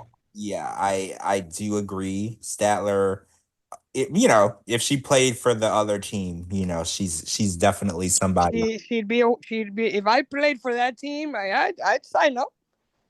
Mm-hmm. I would sign up and get on the wait list. I'll be up. I'll sit on the bench. Everybody's like, get in line. I'm first in line for this. I'll definitely sit on the bench. And I know she's not going to appear on a 90-Day Bad Boys video, so that's another positive. Wait, you know that for sure? Yeah, I don't think she'll ever be on a 90. No, she doesn't like Rob. I don't think. She doesn't. Oh, you're right. You're right. Yo, you're right. She don't fuck with Rob. That's another green flag for Statler. Yeah, remember her and Rob bumped heads a lot.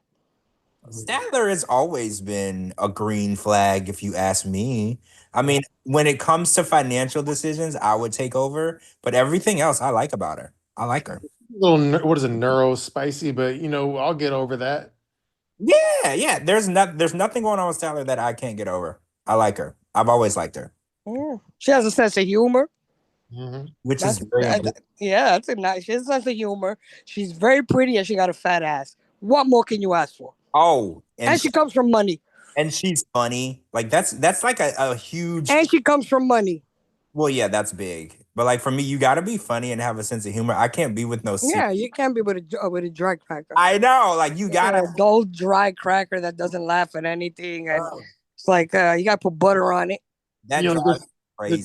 There's certain cast members when I do like a post about them or something, like it's always like you don't know how it's gonna go over. Like with Statler, I know like no matter what I post, like she knows like to laugh about it. Yeah, she has a sense of humor. We saw her on the show. And she doesn't take herself too seriously. A lot of these cast members take themselves too seriously and they can't laugh. And every post needs to say how pretty they are or they're going to be mad at you. And it's like, how about you just laugh at a joke? Is it weird to laugh at a joke? How about you don't block me? Right. Like, how about you don't block me and just laugh because it's fun? And just laugh. Right? Like, it's funny for God's sake. I got my first block by Tim the other day. Maybe he knows you're part of my posse. Wait, let's get into that. I think you mentioned it. It was on Twitter, right? He blocked you. He blocked me everywhere the fuck I am. He blocked you on Instagram too? He blocked me everywhere. Why? On Instagram too? Like for sure. I haven't checked Instagram because I barely check it, but I guarantee you I'm blocked on Instagram. What happened? He just figured, you know what? He sees my comments about him and he's like, sees the association with Shabooty, and that's it. Okay, I don't know. We talked about this though. I know. Yeah, we talked about it. It's not only guilty by association. He sees my posts about it. Your posts go viral. They're more viral, like on Twitter. Okay, I just checked, and he also blocked me on Twitter. He blocked all over the place. Because when we were last talking about this, you hadn't been blocked yet, George, but now you're blocked. Yeah, because the last time he messaged me about something that I tweeted and was like talking, I don't remember what he said. Okay, I'm gonna see if he said, why don't you just wait and watch the rest of the show or something like that? Yeah, you're right. But you know what? I did tweet out something this week about him, and I think I know why he blocked me on Twitter. The dick sizes. He was holding up the cucumbers. I tweeted out and he said, "This is not the average size of a penis. I would know the average size of a penis." And I tweeted, I was like, "How many penises have you seen, held, or sucked that you would know the average size of an American man's penis if you're not seeing them every day?" And that's all I said. And now I'm blocked. So yeah, because he was on Between the Sheets. He was even asking the producers, "Is this the average size of a penis? Is this the average size of a penis?" Because he thought that the cucumber was just too big.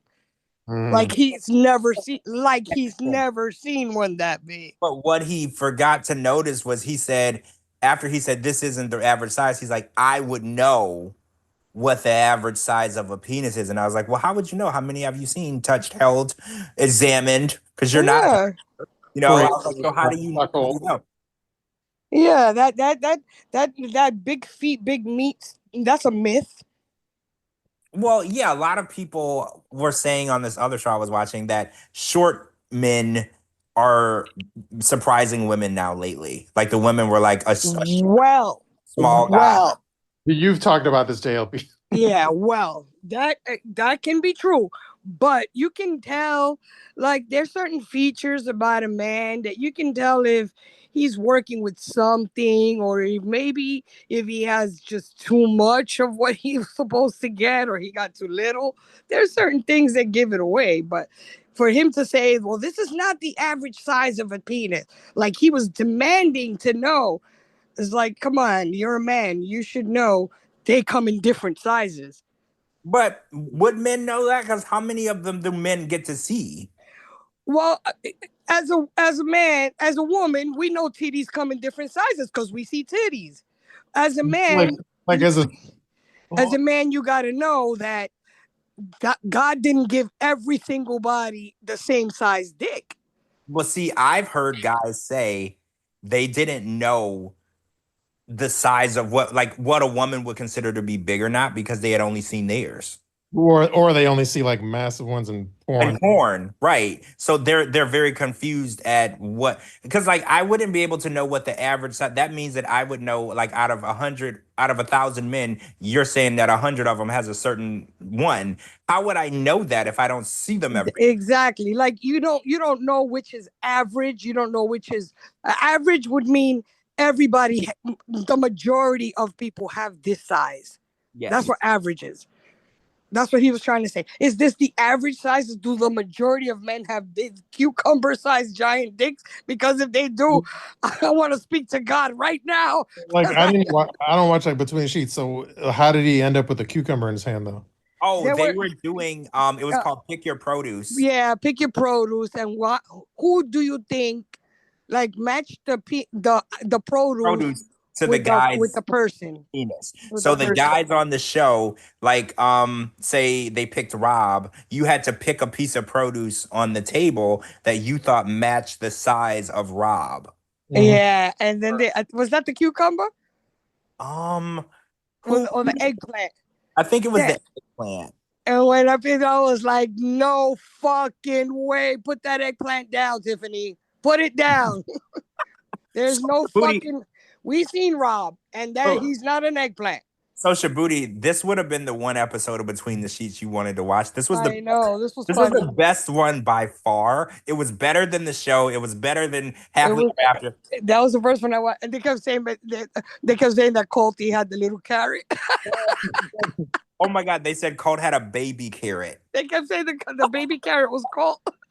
I might have to go back and watch that segment. So unhinged, Shabooty. It was the most unhinged I've seen a Between the Sheets episode. Yeah, they were getting into some touchy territory there, feeding each other animals, insects and shit in their mouths. Yeah. So yeah, you didn't get to see that Cole and Carlo were feeding each other insects. Yep. You gotta watch. Yeah, you need to go back and watch. This was probably the best episode. And then Rob puts the worm in his mouth and Tiffany bites it. Now everybody's saying that Rob and Tiffany are dating. No, that's no, I mean, the rumor was Tim and Tiffany. Tim and Tiffany. Now everybody's saying Tim and Tiffany are dating. Who is everybody? I ain't saying that. It's just idiots that like look at Facebook and Oh, okay. then they see them flirting on. The rumor mill. Well, Tim is if the funny part about all of this is the most sexual chemistry that I've seen so far this season is between Cole and Carlo. And Yeah, that's what I posted. you'll know what I mean That's what I posted. when you go back and watch Between the Sheets and you watch them feeding each other. And remember, the first thing Jenn said about him, the first thing Jenn said about Cole, She said he has to be bisexual. he has to be bisexual. That was the first thing. And again, we don't care either way. We don't care. But- I mean, we want somebody to leave there in love. Somebody Sorry. gets some, right? Somebody. I other have a than- question. I have a quick question. So Tiffany received a phone call while they were doing the interviewing or in between the sheets from Tim. Are they dating now, or was that just Tim's new scapegoat to replace I think Veronica? it's stick for rumor mill. That's gonna be a new storyline for the next season of whatever the fuck they feed us. Yeah. Tim and Tiffany, and then Veronica's gonna squirm her way in between and cause discourse in their relationship. We've I seen think this the- already. I didn't even watch Between the Sheets, but I could answer the question. Like from what I've read, it's just like playful banter. So people get all confused and they annoy George and I all day about if it's real or not. Yeah, that and I knew that was gonna come your way because it came my way too. They're like, I'm sorry, I didn't ask it during the week. So all I I posted was y'all believe anything. Y'all will believe anything. Him and Tiffany, he couldn't handle Jenn. He couldn't handle Jenn. Tiffany, right? Tiffany's way much more woman than Jenn. I got a lot of DMs on Instagram and Twitter and even Threads about that. And guys, Tim, and look, I'm saying this with the most kind heart. Tim is not interested in women. Like, let's just be real, 100% honest. And if he was gonna get a woman, Tiffany is not the woman he was gonna need, because Tiffany is looking for a man, a real man, a man that's gonna bang her out every night. Tim wouldn't bang out Jenn once. He didn't have it in him to bang her out once. I mean, Tim couldn't deal with Veronica, first of all. Well, right. But he couldn't deal with Veronica. He definitely didn't even touch Jenn. No. Okay? He's not that resort. He's not ready for some Cuban woman from Maryland. With a big ass, with that big old ass that Tiffany got. You kidding me? He is not equipped to handle. He's not gonna handle it. And not only that, Tim is not at that resort to find love. Tim is there to start gossip and keep us talking about him all the time. He bought new like white men's boots or some bullshit. Did you see that? Yeah, I did. His outfit for the next Between the Sheets is outrageous. Some white men's leather boots that are impossible to find in white leather. I saw that. They look like women's boots. Yeah. He is the most counterproductive when it comes to selling straight. Like, he is the most counterproductive. Like, you know how somebody sabotages or something? I think they call it self-sabotage. If he is not the biggest self-sabotager, like, if you want to sell to me that you're straight, stop putting cucumbers in your mouth. Stop licking candy dicks. Stop saying that you know how big every man's dick is. Like, you need to stop being counterproductive. And then stop saying every man is handsome. Oh, he's handsome. Oh, he's and then this. don't block people that make like gay references to you or something. Right. Now I'm blocked on Twitter, and all I was pointing out was you can't possibly know the average size of all men's dicks unless you've had them in your mouth. That's all I said. Was that so wrong? Exactly. You can't. Oh, this is not the average size dick. He was basically saying that. You know that for a fact then, because you've seen a lot of dick. Exactly. Exactly. All right, let's move on from Tim's dick fantasies. So yeah, there was the Annie, aka Brenda, aka Hany pregnancy news, and I told y'all in my post, I said, no, I think she got a food baby, and it did look like a picture with her like belly kind of sticking out. And then also I checked before the show. Apparently she went on like, I don't know if it's TikTok live or Instagram live, and she like showed her flat stomach, and she's like, yeah, I'm not pregnant. Sorry, guys. Yeah, it did look like a fupa to me. So, you know, maybe she, you know, every now and then a stripper with a fupa. Sometimes we get a little bloated, Cap. Like we sometimes, read 1-star reviews. If my profession was if I made a living off my body, you better believe that I'm not going to let no fupa or buffet a night out at the buffet fuck up my money. Well, well, you've read our 1-star reviews, so it happens. yeah, Yeah, there's a lot of it happens. I mean, she's 37 and it's Tijuana, Mexico, so maybe that kind of shit is tolerated. she is definitely past the expiration date of a stripper. So I think the bar is hanging very low at this club at this point. Like, because at this point she should be the club mother. Isn't that what they call the woman in charge, the club mother? That's The house mother. the house mother. Because she should be the owner of the club. Yes, like what is she still She should doing? be the bounce. She should be the bouncer by now. So anyways, she's definitively not pregnant for the people that Yes. So yeah, y'all can stop DMing and asking. She's not. I got a bunch of DMs about that too. They Sure, okay. probably tried to sell the story, and TLC was like, "Nah, y'all ain't coming back on here." And then let's see. Oh, this was a the random thing. So there was this fan. I don't know. There's a borderline between like being a super fan and being kind of like stalkery.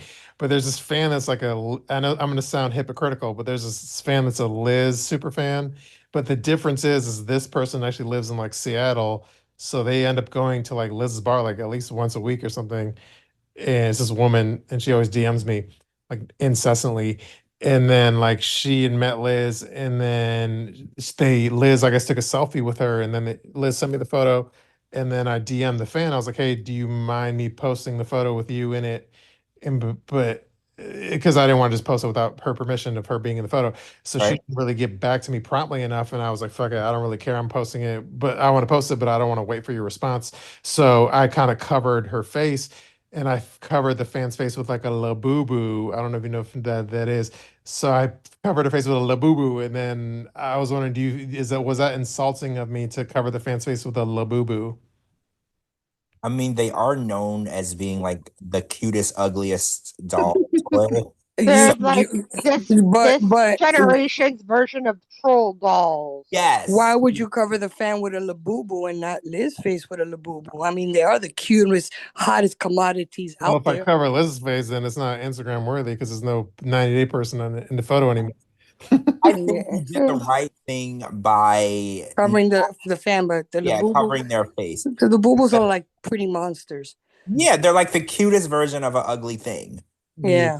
So I would not be, to answer your question, I would not be offended.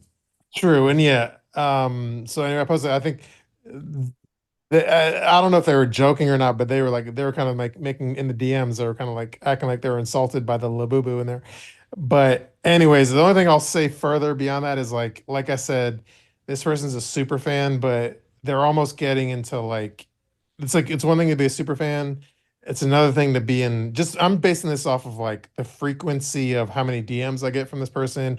And I'm basing it off of like they literally go to Liz's bar at least like once a week. So that's in the last 2 weeks, they've visited at least twice, hanging for several hours. So they're a little, and that's gonna sound crazy. Obsessive? They're a little clingy, yeah. Oh.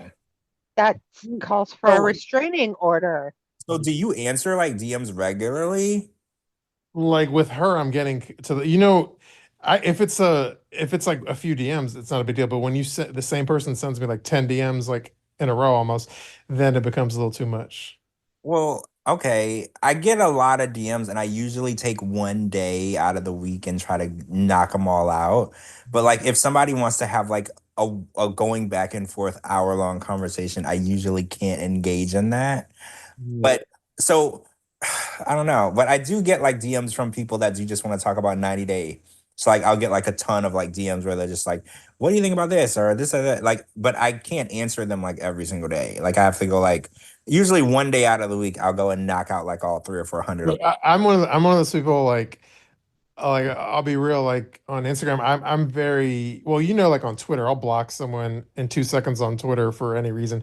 And then as far as like Instagram, I'm one of those people where I like restrict a lot of people's Speaking of blocking, Shabooty, so I posted your birthday thing. You remember that post about you're not here, so it's his birthday. Let's wish him well.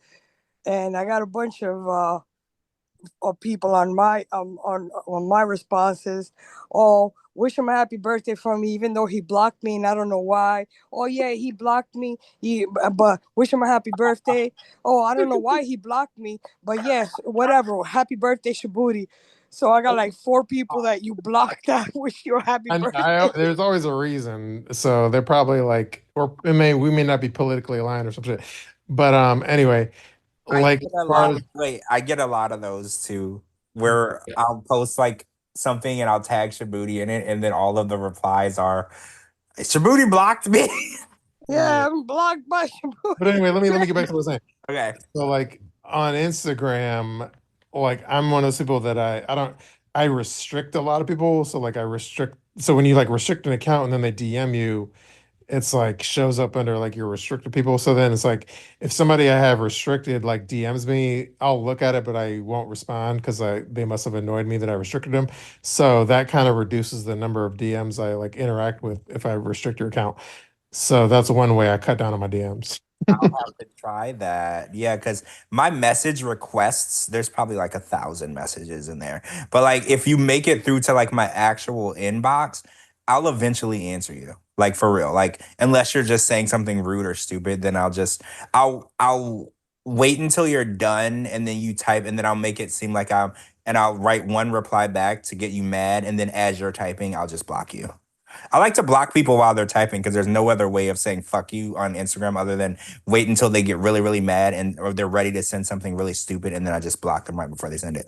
Yeah, and if you want to know the quickest way for me to block you on Instagram, it's basically if I do a post about Jasmine, like a comedic, like lighthearted, funny post about Jasmine, and then you go and you're one of the first 2 people to leave a comment, and it's like in defense of Jasmine, and I'll probably block you in 2 seconds. I never use my block button because I got time. So I got a lot of Jasmine defenders in my comments defending Jasmine and how Gino this and Gino that.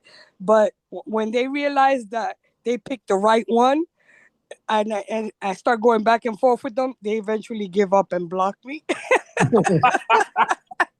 True. That's Well, funny. the funny part with JLP is like I can't remember what happened, but like a lot of people obviously because of like your profile photo, like they think you're like a man. Yeah. And I'm like correct them. I'm like, no, she. Yeah, no, a lot of people ask me like, "Oh shit, you a man?" I'm like, "Oh, you a woman?" I'm like, "Yep." Oh, so Oh, they think that you're the actual John. oh yeah, I've gotten a John Luke bunch. Picard. I gotten a bunch of people thinking that I'm the actual Patrick Stewart. And I'm like, yeah, because Patrick Stewart ain't got shit better to do than watch Love After Watch Lockup Love on a After Friday. Lockup. Yeah, that's what I'm thinking. I was like, y'all think that Patrick Stewart is sitting in his $70 million mansion watching Love After Yeah, I'm Lockup? somewhere in England in my mansion watching Love After Lockup tweeting shit about wigs, right? True. Like how fucking stupid can you be? Mhm. This topic is not really like much of a podcast topic. It's more of a go check out my Instagram. But did you see the like I did a diptych side by side photo of like Rocky with the big chin versus the Japanese YouTuber with the longest chin ever. Did you see that Yep. split screen? I haven't seen it. I'm looking now. You go to my Instagram. Oh, by the way, you know what's funny? Speaking of, oh, go ahead. I see it. Oh, wow. It kind of looks like Rocky's chin is bigger. Yeah, Rocky got a long chin. Yeah. His chin might like Got a weird looking face. yeah, his chin might need a Declaration of Independence. It's a body of land. Like, it's big. Like now that What is it, George? The Gulf of America? it's the Gulf of America. Like it needs a Declaration of Independence. Like we need to write a constitution for that land. It's big. Don't make me pee myself. I'm looking at this angle and I'm like, why is his chin is like if you I don't know how to proportion it wise, but like his chin is like bigger than his face. If that makes sense. That shit is long. It's long. It's like weirdly long. I hope he didn't get an implant to make it that way. That's crazy. Anyway, yeah, go check out that meme. Oh, and to backtrack a little bit, which is pretty funny. You know, we did like reviews once of like Players Club Detroit. I don't know if that's a place who had the pasta, but apparently I just check out Patreon right now. If you're the first one of the first 100 customers at Players Club Detroit, you'll get a free Labubu. Wait, for real? You check Patreon, but I could also text it. Okay, I'm I gonna see look. it. Yeah, I'll text it too, I think. But I want the tacos. Well, I could sell the Labubu, no problem. That won't Do be an you issue think at they were all. giving away Labubus because that's what their dancers look like? The no. the Labubus are I looked them up to see their prices, and they're like starting at $30 up to twelve Yeah, hundred, up to 1,200. I know yeah. May. I I kind know. of want to steal one from people, some dummies I that know. use them on I their legs saw. at the gym. I saw a Megan the Stallion tweet of her opening a bunch of Labubus that her new boyfriend gave her. And I'm like, what the fuck? So I Googled Labubus. I'm like, what the fuck are these things? And Mhm. they're starting at you can get one from up to $30 to up to 1,200. Well, A it's life size. it's one of those things where it's like you buy it and it comes in a box and then there's a bag. Yeah, and now they have a life size one up to $25,000. Yeah, like you Oh, don't know what yeah. kind of color it is, so you open it, it's like a mystery. Yeah, Yeah. it's supposed to be some It's like a kind of. Kinder Surprise. Minus. They're like not the troll dolls. What was it that they used, the little Like beanbag ones? oh, Beanie Babies. The Beanie Babies. They're the Beanie Babies of 2025. Oh my God, I remember those. Everybody was hoarding Beanie Beanie Babies. Babies are cute. Some of They them were thought cute though. Like they Yeah, they look but thought like troll dolls. they these thought little boo-boos that look like possessed. I think the best part about the Beanie Babies was they thought they were gonna be worth like $65 million like in 10 years, and they were worth like a dime. Mm. Yeah. Because people were like, "Oh, I'm gonna buy this when it's $300 a special edition. It's gonna be worth like $40,000 in a year." It was worth like 14 cents. People were buying Beanie Babies by the hundreds. Yes, thinking that they were in. Now you go to any yard sale and you got them like 7 for $1. True. And then I guess the final topic I had on my list before strip club reviews was like Joey from Love After Lockup got arrested, the guy with the big old womanly hips. But Yeah, I'm, we knew that was coming. I'm not sure that when I initially posted it, it was like breaking news, so the charge wasn't listed. The only thing I heard, let me say allegedly because I'm unsure, was it might have been breaking and entering. That's the only thing I might have heard. Oh, The thing I like most about the Love After Lockup franchise is they're not scripted. And these people are real criminals and do real bad shit and get in trouble for reals. And they are very rarely scripted. Mm. That's the difference between the 90 Day franchise now. And well, 90 Day franchise used to be real. used to be real. That I was a day oneer. I was a day oneer from the time the dude went to, well, I forgot his name, that he went to Colombia to meet the girl and she curved him, so he hooked up with somebody else. Up with another girl he was talking to. Yeah, Yeah, I was a day oneer. I was a day oneer for 90 Day Fiance. I was too. And And then that shit evolved into a bunch of influencers, and now Yara, we don't even know who Yara is anymore. Her face has changed so much. I think it shifted with Jabri and Miona was the first shift in the fault of the show. And I think that's kind of where, when the Titanic kind of went off course a little bit, I feel like that's where the ship took a turn and Mhm. we were That's where headed. the ship No. sailed. And Before Jibri and Miona was Jasmine and the rapper guy. Remember Oh, Jasmine? Not Jazz. What's Blake, her name? Blake Blake and and Blake Jad- and Jasmine, yeah. Jasmine You're right. from Finland, That from you're right. Finland. That actually might be the first. That started shifting to, we want pretty aesthetic people on the show. Yeah, you're right. You're right. It did shift. Because if you look at the 90 Day Fiance UK, I'm not trying to face shame nobody, but god damn. I don't, Captain, but I told you, I don't know if you go to the UK a lot, but the people in the UK are not very pretty. I try to watch it when they were showing the old seasons, and I was like, God damn, these people. I tell people all the time, if you're going to the UK looking for pretty people, you might have these, bought these might have people bought are the wrong ticket. unattractive as a motherfucker. But True. I've been to the UK a lot, and I'm just being real with Listen, you. and I'm not, and I'm no Marilyn Monroe, but these UK folks. But at least it gives you the feeling that they're real people. Yeah, they're real people doing stupid shit. Yeah, That's like what we it, want to see. like we used to have here in our Yes. show. Are you ready for 1-star strip club reviews? I don't know. Yes. You know what, Shabooty? I feel like today you're neglecting us. No, I feel like I'm trying to keep the show moving. I feel like you're just rushing through, like you don't want to speak 1 to us a.m. today. It's 1 a.m. I feel like you came back from your holiday vacation and you're neglecting us. This show goes on till 3 a.m. It's only 1. And it's only 1 o'clock and we have strip club reviews already. I feel hurt. I do feel like there's a lot of stuff that we got cut short on Yeah. that we could have talked about. I'm gonna write a letter. I'm gonna write a letter. Are you gonna go to a Coldplay concert with the HR department? I'm gonna go. I'm gonna write a letter to Shabooty's manager right now. Like, yeah, I have good instincts. I know when to like keep the show moving. Let's leave it at that. But I think we're at 1-star strip club review time. All right, come on. We'll let you slide. I had tequila, so I'm gonna cut it short today too. True. We got to keep the fans like always yearning and wanting more. If we did a 5-hour show, they're gonna be like, I need 2 weeks to listen to that, and then I'll need more content in 2 weeks. So we got to keep it tickler. We got to consistently tickle their ass with a feather. And Well, now that you put it that way, We're gonna do the Georgie and just be tickling people's asses. yeah, tickle my ass, Shabooty. Tickle my ass with a feather. George, are you familiar with Youngstown, Ohio? I am. I actually am. I've been there many times, and I used to see concerts. I'm trying to think of the name of the theater, the arena that I used to go to see concerts. I saw Carrie Underwood there a couple of times.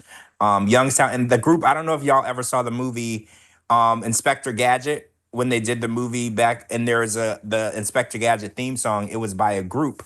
The group that recorded the song, they were called Youngstown, and it was 3 guys that was from the city Youngstown in Ohio. Sure. Okay. So We're doing strip club reviews from Ohio. We are. All right. Let me just put out a disclaimer. If you see anything about a stripper named Star, please don't read it out loud. You said a stripper named Star? Yes. Okay. This is the 1-star reviews section. But yeah, if I see her name, I'll let you know, or I won't read it. Anyway, Wait, was that you? Who's Star though? Who is Star? I need a little bit Probably a more. family Sorry. I have a niece named Star who used to strip in okay. Ohio. Okay, this place is called Club 76 Gentlemen's Club. All right, so I'm gonna start reading them. Save your commentary till the end of each review because the Muting phone. Zoom limitations, not because I don't want you to talk. Okay, here's the first one. It's from David. It says 1-star. It says, I'm not a regular, so maybe I had bad luck, but this strip club has bad sewage, and if you complain, they kick you out. Hard to enjoy a gentleman's club when it smells like someone smeared dookie on your upper lip. It should be condemned until they do repairs. Not to mention, the only entertainers here look like they are comfortable working in dookie smell. Oh yeah, sorry. Not to mention, the only entertainers here look like they were comfortable working in dookie smell. 1-star. There was a lot of dookie in that review. So I'm kind of curious to know what this smell is because that was very specific. Like they're not saying that it smelled funny, they're saying it smelled like dookie. And maybe the toilet's back up. Yeah, or like And maybe like they overflows or some shit. Yeah, the toilet probably overflows and they'd probably just leave it because nobody wants to clean it. It seems like shit. Izzy said, not dookie on the lip. Yes, Izzy, dookie on the lip. The top lip, not the bottom, the top. I mean, that could happen if you go to the bathroom and do a line, and then there's dookie on your lip. You know, the smell. See, this is why you only do lines off of a stripper's ass. True. Okay, here's next review is from SB 1 star. It says, dancers have to wear pasties. Don't waste your money. The bouncers consistently interfere with backroom dancers. He walked by every 2 seconds and kept yelling stuff into the room we were in. 1 star.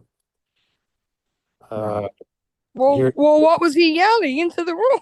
Well, yeah, I need more information. Yeah, that kind of left me like wanting to know what was not he everyone, yelling. not everyone's triple X beast.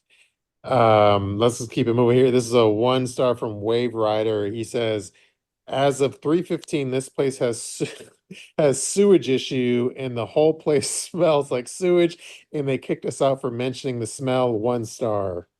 Oh my God! So Oh it my is a God. sewage issue. Wasn't just They got backed up shit Okay, 'cause coming. that's what you said, and Coco Puff said it too. She's like, it's a bad sewage backup issue. So yeah, and maybe the septic tank behind the building is overflowing or some shit. Like Nah, the toilets are probably overflowing and people just keep or shitting in the them. people probably like piss on the floor and shit on purpose. No, sewage, like you take a shit and the toilet overflows and you just don't care, and another person comes and takes a shit. Mm-hmm. Oh, that's gross. That's gross. No amount of titties. Nasty. No amount of titties is worth that. Well, who wants to see titties when all you can smell is shit? Right? How you gonna get a what's it called? How you gonna get bricked up as Gen Z says? Yeah. How you gonna? Yeah, no, that's Oh God, that's disgusting. Okay, here's a 1 star review from Josh. It says, 1 star, the drinks were way overpriced. 5 bottles of beer for $6 a piece. The dancers were unenthusiastic and overpriced for the establishment. Bring exact amount of cash for dancers or expect to lose your money. This was my first experience here, and I noticed the other patrons touching themselves inappropriately at the bar and without provocation. There was no stage, and the other side was for nude dancing. However, you were first supposed to meet the dancers and pay more to watch them from afar for a nude dance with zero contact. It was very confusing, and don't waste your money here. They also assumed everyone was a truck driver. 1 stars. I was like, it sounds like the patrons like play with their junk. Or like, So you walk in, it smells like shit, and you start to masturbate. Yeah, at the bar. What And the nobody fuck? nobody says nothing. They just let you do. How long has it been since you've had some that you could jerk off to the smell of shit From afar away. They said that from far away with pasties on their titties? Yeah, like you need to bring binoculars just to see. Nah. Shut it down. okay, here's a 1 star review from Ricky. It says, many of the girls who work here look homeless. 1 star. Oh. Oh, well, maybe. Maybe the shelters.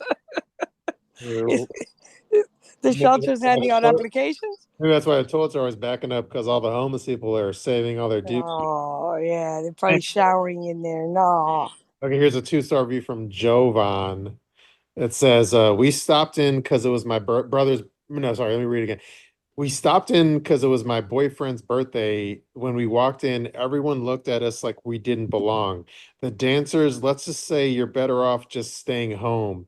All the dancers looked like they hadn't bathed in days. Very trashy looking. The outfits were horrible.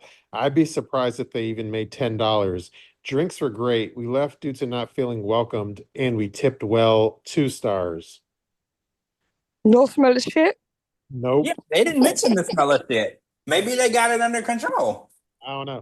maybe they were too high to notice. Well, maybe this is the pre-shit days. Pre-septic tank. Yeah. Here's a 2 star review from Raphael. It says, apparently something about me screams, parentheses, poor peasant. Every time I come here, it takes hours for a girl to offer a dance. 2 stars. Well, maybe no smell of shit either. Maybe you ugly. I mean, maybe you... Nah. You in a strip joint, you don't matter what you look like. It only matters what you got in your hand, your pockets. All right, here's a 1 star review from Wow. It says, I will never go back to this club again. It was a nightmare. The girls walk on top of the bar, not entertaining at all. The ones working were cunts, and I don't use that word very often. Southern fake tits, short girl, brownish blonde hair turns out to be very racist and offered me for in a in I think I'm correcting his bad typing and offended me for $50. And I don't know, I'm fucking confused by this, and offered me for $50 to play with her. Oh, sorry. Let me just read it again. Southern fake tits, short girl, brownish blonde hair turns out to be very racist and offered me for $50 to play with her new boobs. I could smell on her that she used that pussy deodorant. Really? If your bed smells bad enough to use it, don't be a stripper. 1 star.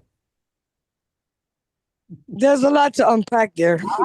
Yeah, I have questions because did he say that the stripper paid him $50 to play with her? I think she told him, if you pay me, he offered to him, pay me $50 and you get to play with my new boobs. But she was racist. Yeah. Yeah. And her pussy smelled like deodorant. And they use his pussy deodorant. Well, I mean, pussy deodorant is meant to deodorize your pussy. Mhm. I didn't know that there was pussy deodorant. Well, So- it's so- called. Well, now that's a new thing. Now, pussy deodorant. The Lumi, and all that shit that came out now that you can put the deodorant on your pussy and your pits and everywhere that smells. So the pussy sweats? Of course it sweats, George. It's an organ with hair. But where do you apply the deodorant? Like on it, in it? Like what are we talking here? You can apply it onto the lips of your pussy. You don't put it like inside your pussy. You Where apply does it to. You see how your armpits have hair, right? Yes. So you put underarm deodorant on there, right? So you would do the same with your pussy. You apply the deodorant to where the hairy parts are of your pussy because that's where it sweats from. Sweats. Holy shit, mind blown. I did not realize that. A lot of women didn't know that. The henceforth pussies that smelled sweaty. I gotta read that. Let's see if anybody's in the chat right now. I mean, I had so many questions by the time you got through. I was so confused. I was just like, damn, I feel like I'm in third grade because I was like, I don't know what's going on. Yeah. Coco Puff says it's health class with Capt'n.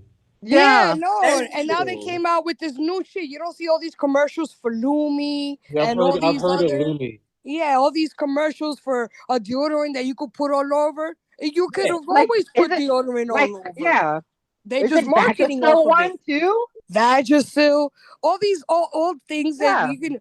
There's always been a deodorant for your pussy because your pussy is like your armpit. It has hair and it sweats. So you Some have hair, some don't. well, Whatever. even if you don't have hair, even if you shave your armpit, you still put on deodorant, right? Yeah. So if you shave your pussy or wax it, you still put deodorant because it sweats. It's a pubic area. Teacher, I still have questions because say for instance, you are about to go down on a pussy that's wearing the deodorant. Can you eat the deodorant?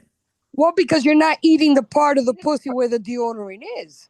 Okay. Because I was like, what if you eat the deodorant? The deodorant doesn't go into your pussy. The deodorant goes on the hairy part. Outer, on the outer lips, like if your armpits. Back hundreds of years ago, didn't they put like potpourri in their like panties or something? Yeah, because pussies. I'm gonna chat GPT that. Hold on. Pussies are like on armpits. The same pubes in your pussy as the same pubes in your armpits. Even if you wax your armpits, you still put deodorant on. Even if you wax your pussy, you still put deodorant on. This is crazy though, because I don't think a lot of women do. A lot of women don't. You think, George, they just don't tell you, oh, my pussy stinks, so I'm just going to put some deodorant on. Okay. Can I read a ChatGPT response to my question? Yes. Yeah.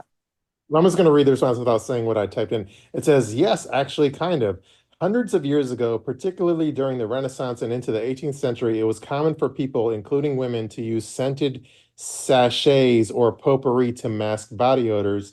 Since regular bathing wasn't exactly the norm, women sometimes tucked small aromatic pouches called pomanders or musk balls into their undergarments, corsets, or skirts. Not quite modern panties, but close enough for the era. These little bundles were filled with dried flowers, herbs, spices, and even ambergris or musk to give off a pleasant scent. The goal was both to smell good and ward off disease, as many believed that foul odors caused illness. So yes, centuries before, quote, vaginal rose petals were a TikTok trend, people were already stuffing their drawers with potpourri. Yeah. Pussies are like armpits. This is so cool. I have a funny story about that, but I don't know if Shabooty is gonna let me tell it, but I can tell it real quick. So there's this woman that she's from Honduras, that she was at the hair salon, and she said that in Honduras women use milk of magnesia. You know what milk of magnesia, like if your stomach hurts? Yeah. Milk of magnesia, and they put it on their privates, on their pussies, and under their pits, and they never smell. So we were like, damn, that's a good idea. Milk of magnesia. Like, you just put a little bit of milk of magnesia after you take a shower, and your pussy will never sweat or smell. So my sister went to the pharmacy and bought a milk of magnesia. When she got home, she realized that it was strawberry flavored milk of magnesia. So she said her husband went down on her, and he was like, damn, there's a good taste to this. He's like, my stomach feels great. So That was my question, because I was like, what if you eat it? he's like, yo, I had some gas earlier, but I still went down on you. But now my stomach feels good. I'm gonna eat that pussy every day. I'm gonna eat that pussy every day whenever I got a stomach ache. And she's like, yeah, you should. So she tells me, she's like, yo, I bought the milk magnesia, but now when I check, it's strawberry flavored, and he likes it. So every day I gotta put strawberry milk of magnesia on my pussy if I want him to go down on it. You need to that's actually genius. I don't know if you need to write a book or your sister needs to write a book, but somebody need to write a book in that family. Everybody in Captain's family needs to have a chapter. We crazy. We all crazy. It's 14 of us, and we crazy. Oh Lord. Okay, should we get back to the strip club review? Go straight. Yeah. That was a good story though. This one's from Pooh Bear, 1 star. It says, okay, this club got to be one of the top 10 worst clubs I've ever been to. The cover is $5 and is a rip. The bartenders are idiots. You have to yell or slam on the bar to get their attention. The food sucks and the dancers are fake nasty. And the food sucks and the dancers are from fake nasty tits or flat as boards. The girls are rude, stink, nasty teeth. There was only one good thing I got from this club. I hooked up with Jules, parentheses, he gives like a real name, which I'm not gonna read. Jules, and she was fun in the VIP dances, finger licking, 1 star. Oh. So well, he found the jewel. 1 star. What he got? He found he had a fun time. He found the only diamond in the rough. Jules. It still gave it a 1 star, which is weird, but yeah. Yeah. No smell of shit though. No smell of shit. Yeah, I think maybe they corrected the shit problem because They might have got their septic tank fixed. Yeah. Okay, well, this is a 1 sentence quick review. 1 star. It says, "Fat Girls Retirement Home." 1 star. Damn. What? Fat girls? Fat Girls Retirement Home. Fat girls retirement home? Yeah. God damn. What part of Ohio is that? Because I might be heading there. It's Youngstown. It's like halfway point between Cleveland and Detroit.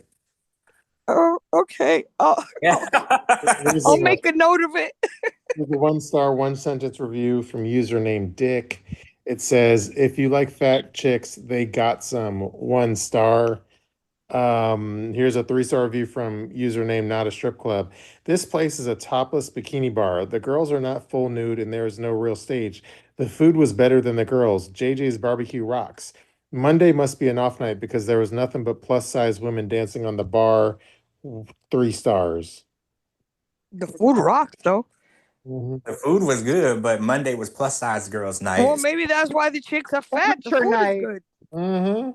They get that. Maybe they have like a corporate discount on the food. Yeah, they probably let them eat before they dance. Yeah. You shouldn't be feeding the strippers. The only thing that you need to be feeding them is milk of magnesia strawberry. That's Strawberry flavor. Yeah, okay, here's a one sentence, 1 star review. It says, all but 2 of the dancers were fat, the 2 were skinny and flat chested, 1 star. Ouch. Here's a 1 star, 1 sentence review. It says, half of dancers are fat, the others look rough. Lots of smoking still going on, 1 star. This is a 1 star review. It says, this club is very nasty and the girls are stuck up. Not worth the money. The go-go is way better, 1 star. And I think that was my last review. Yeah. Oh, they were all 1 star. Mhm. But That, the that shit was a terrible smell, place. the shit smell got better as we went along. That was the bright side of it. Yeah. The chicks silver got lining. fatter. The chicks got fatter, but the smell got better. That went away, right? And we love everybody of all shapes and sizes. We sure do, because I'm gonna be looking up that place soon when I retire, and I need to make some money to supplement my Social Security. You're gonna head to Youngstown. I'm gonna be stripping. I'm gonna They're be stripping still with my. open. They're I'm gonna be still stripping open. with my strawberry milk of magnesia. Oh, and I'll come by the club with some McDonald's chicken McNuggets and some Oh, sour you get a lap dance. Then you're looking good. You just need like a Star Trek stripper outfit. Ooh. Yeah, You can I find do that that online. Oh, I You can can find do that on that. Temu. That won't be an issue. That won't be the issue. That doesn't sound that don't sound too bad, actually. Right. I could role play as an alien. Sure. And then you could talk shit about Tim McDonald on stage. Yeah, everybody. Oh my God, it's been wonderful. I miss you guys so much, but I know it's coming to an end. Yeah. Well, I'm glad that you're back. We had Coco tonight for a little bit. I know she's been really, really, really busy, but It sounds like she retained her job because I know that was up in there, but anyway. yeah, that's great news. Yeah, I was gonna ask that, but I didn't want to make it public. But I'm glad that that came through for her. Yeah, having your job, and I know that she was really, really good at that job, and she was making good money, and she sales job, and she making sales. So I'm just happy for her for that aspect. I hope things are better in that environment or whatever, but I'm happy for her either way. I'm happy for her job. I'm happy for her health, and we miss her on here though. I know. I got a DM a week or two ago, and somebody messaged, and they were like, "Love the podcast." They're like, "What did you do with Capt'n and Coco?" And I was like, "Why did you say it like I did it?" It's like, first of all, we didn't do anything with them. They're just not able to be there. But I was like, "Why did you message me as though if they were gone, it was because of me?"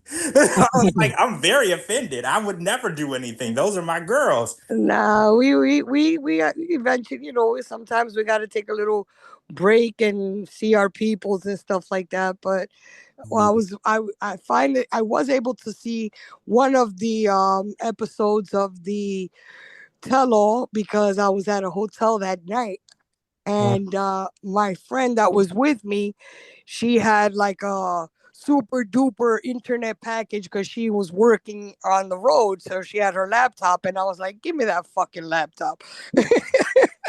And I was able to, you know, tap in and watch the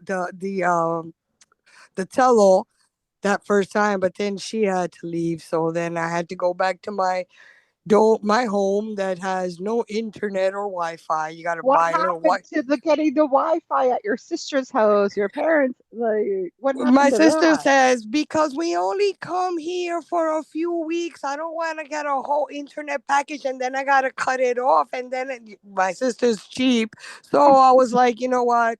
I'm not going to activate an internet package, but next time I go, I'm going to be ready. Because I'm going to activate. Wi-Fi. I'm going to activate the internet at her house without her knowing.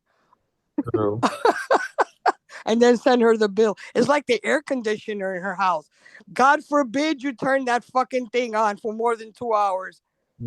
Wait, She goes crazy. for more than 2 hours? The air conditioner bill. You're not going to pay this bill. Mind you, it's in pesos. Well, I haven't turned my air conditioner off in over 2 years, and the only time it was off, it was when it was broken. And let me tell you, it was fucking brutally hot in DR. Oh my God, I'm sorry. It was brutal. It was, not only was it hot, it was humid. So the only place you want to be is either in a beach or pool or in a very cold room. Mhm. No, thank you. I don't like that. My air was broken for 1.5 days, Oh and God. I You thought, pulled a Mariah Carey.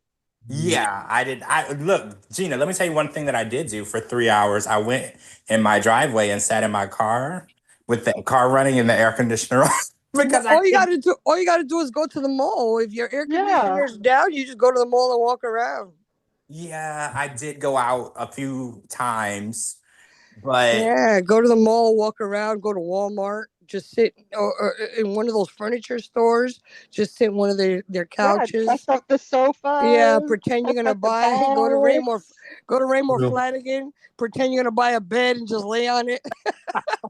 All right, well, I hate to be the negative Nancy, but it's 1:30, so We're gonna let you go, Shabooty. Something tells me you got a hot date lined yeah, up. I'm uh, thinking there's a chick laying. Yeah, I don't know. Maybe Liz is coming through today I at just 2 know a.m. Liz and I got to go to Coldplay soon. Yeah, I think you and Liz are gonna meet up at 2 a.m.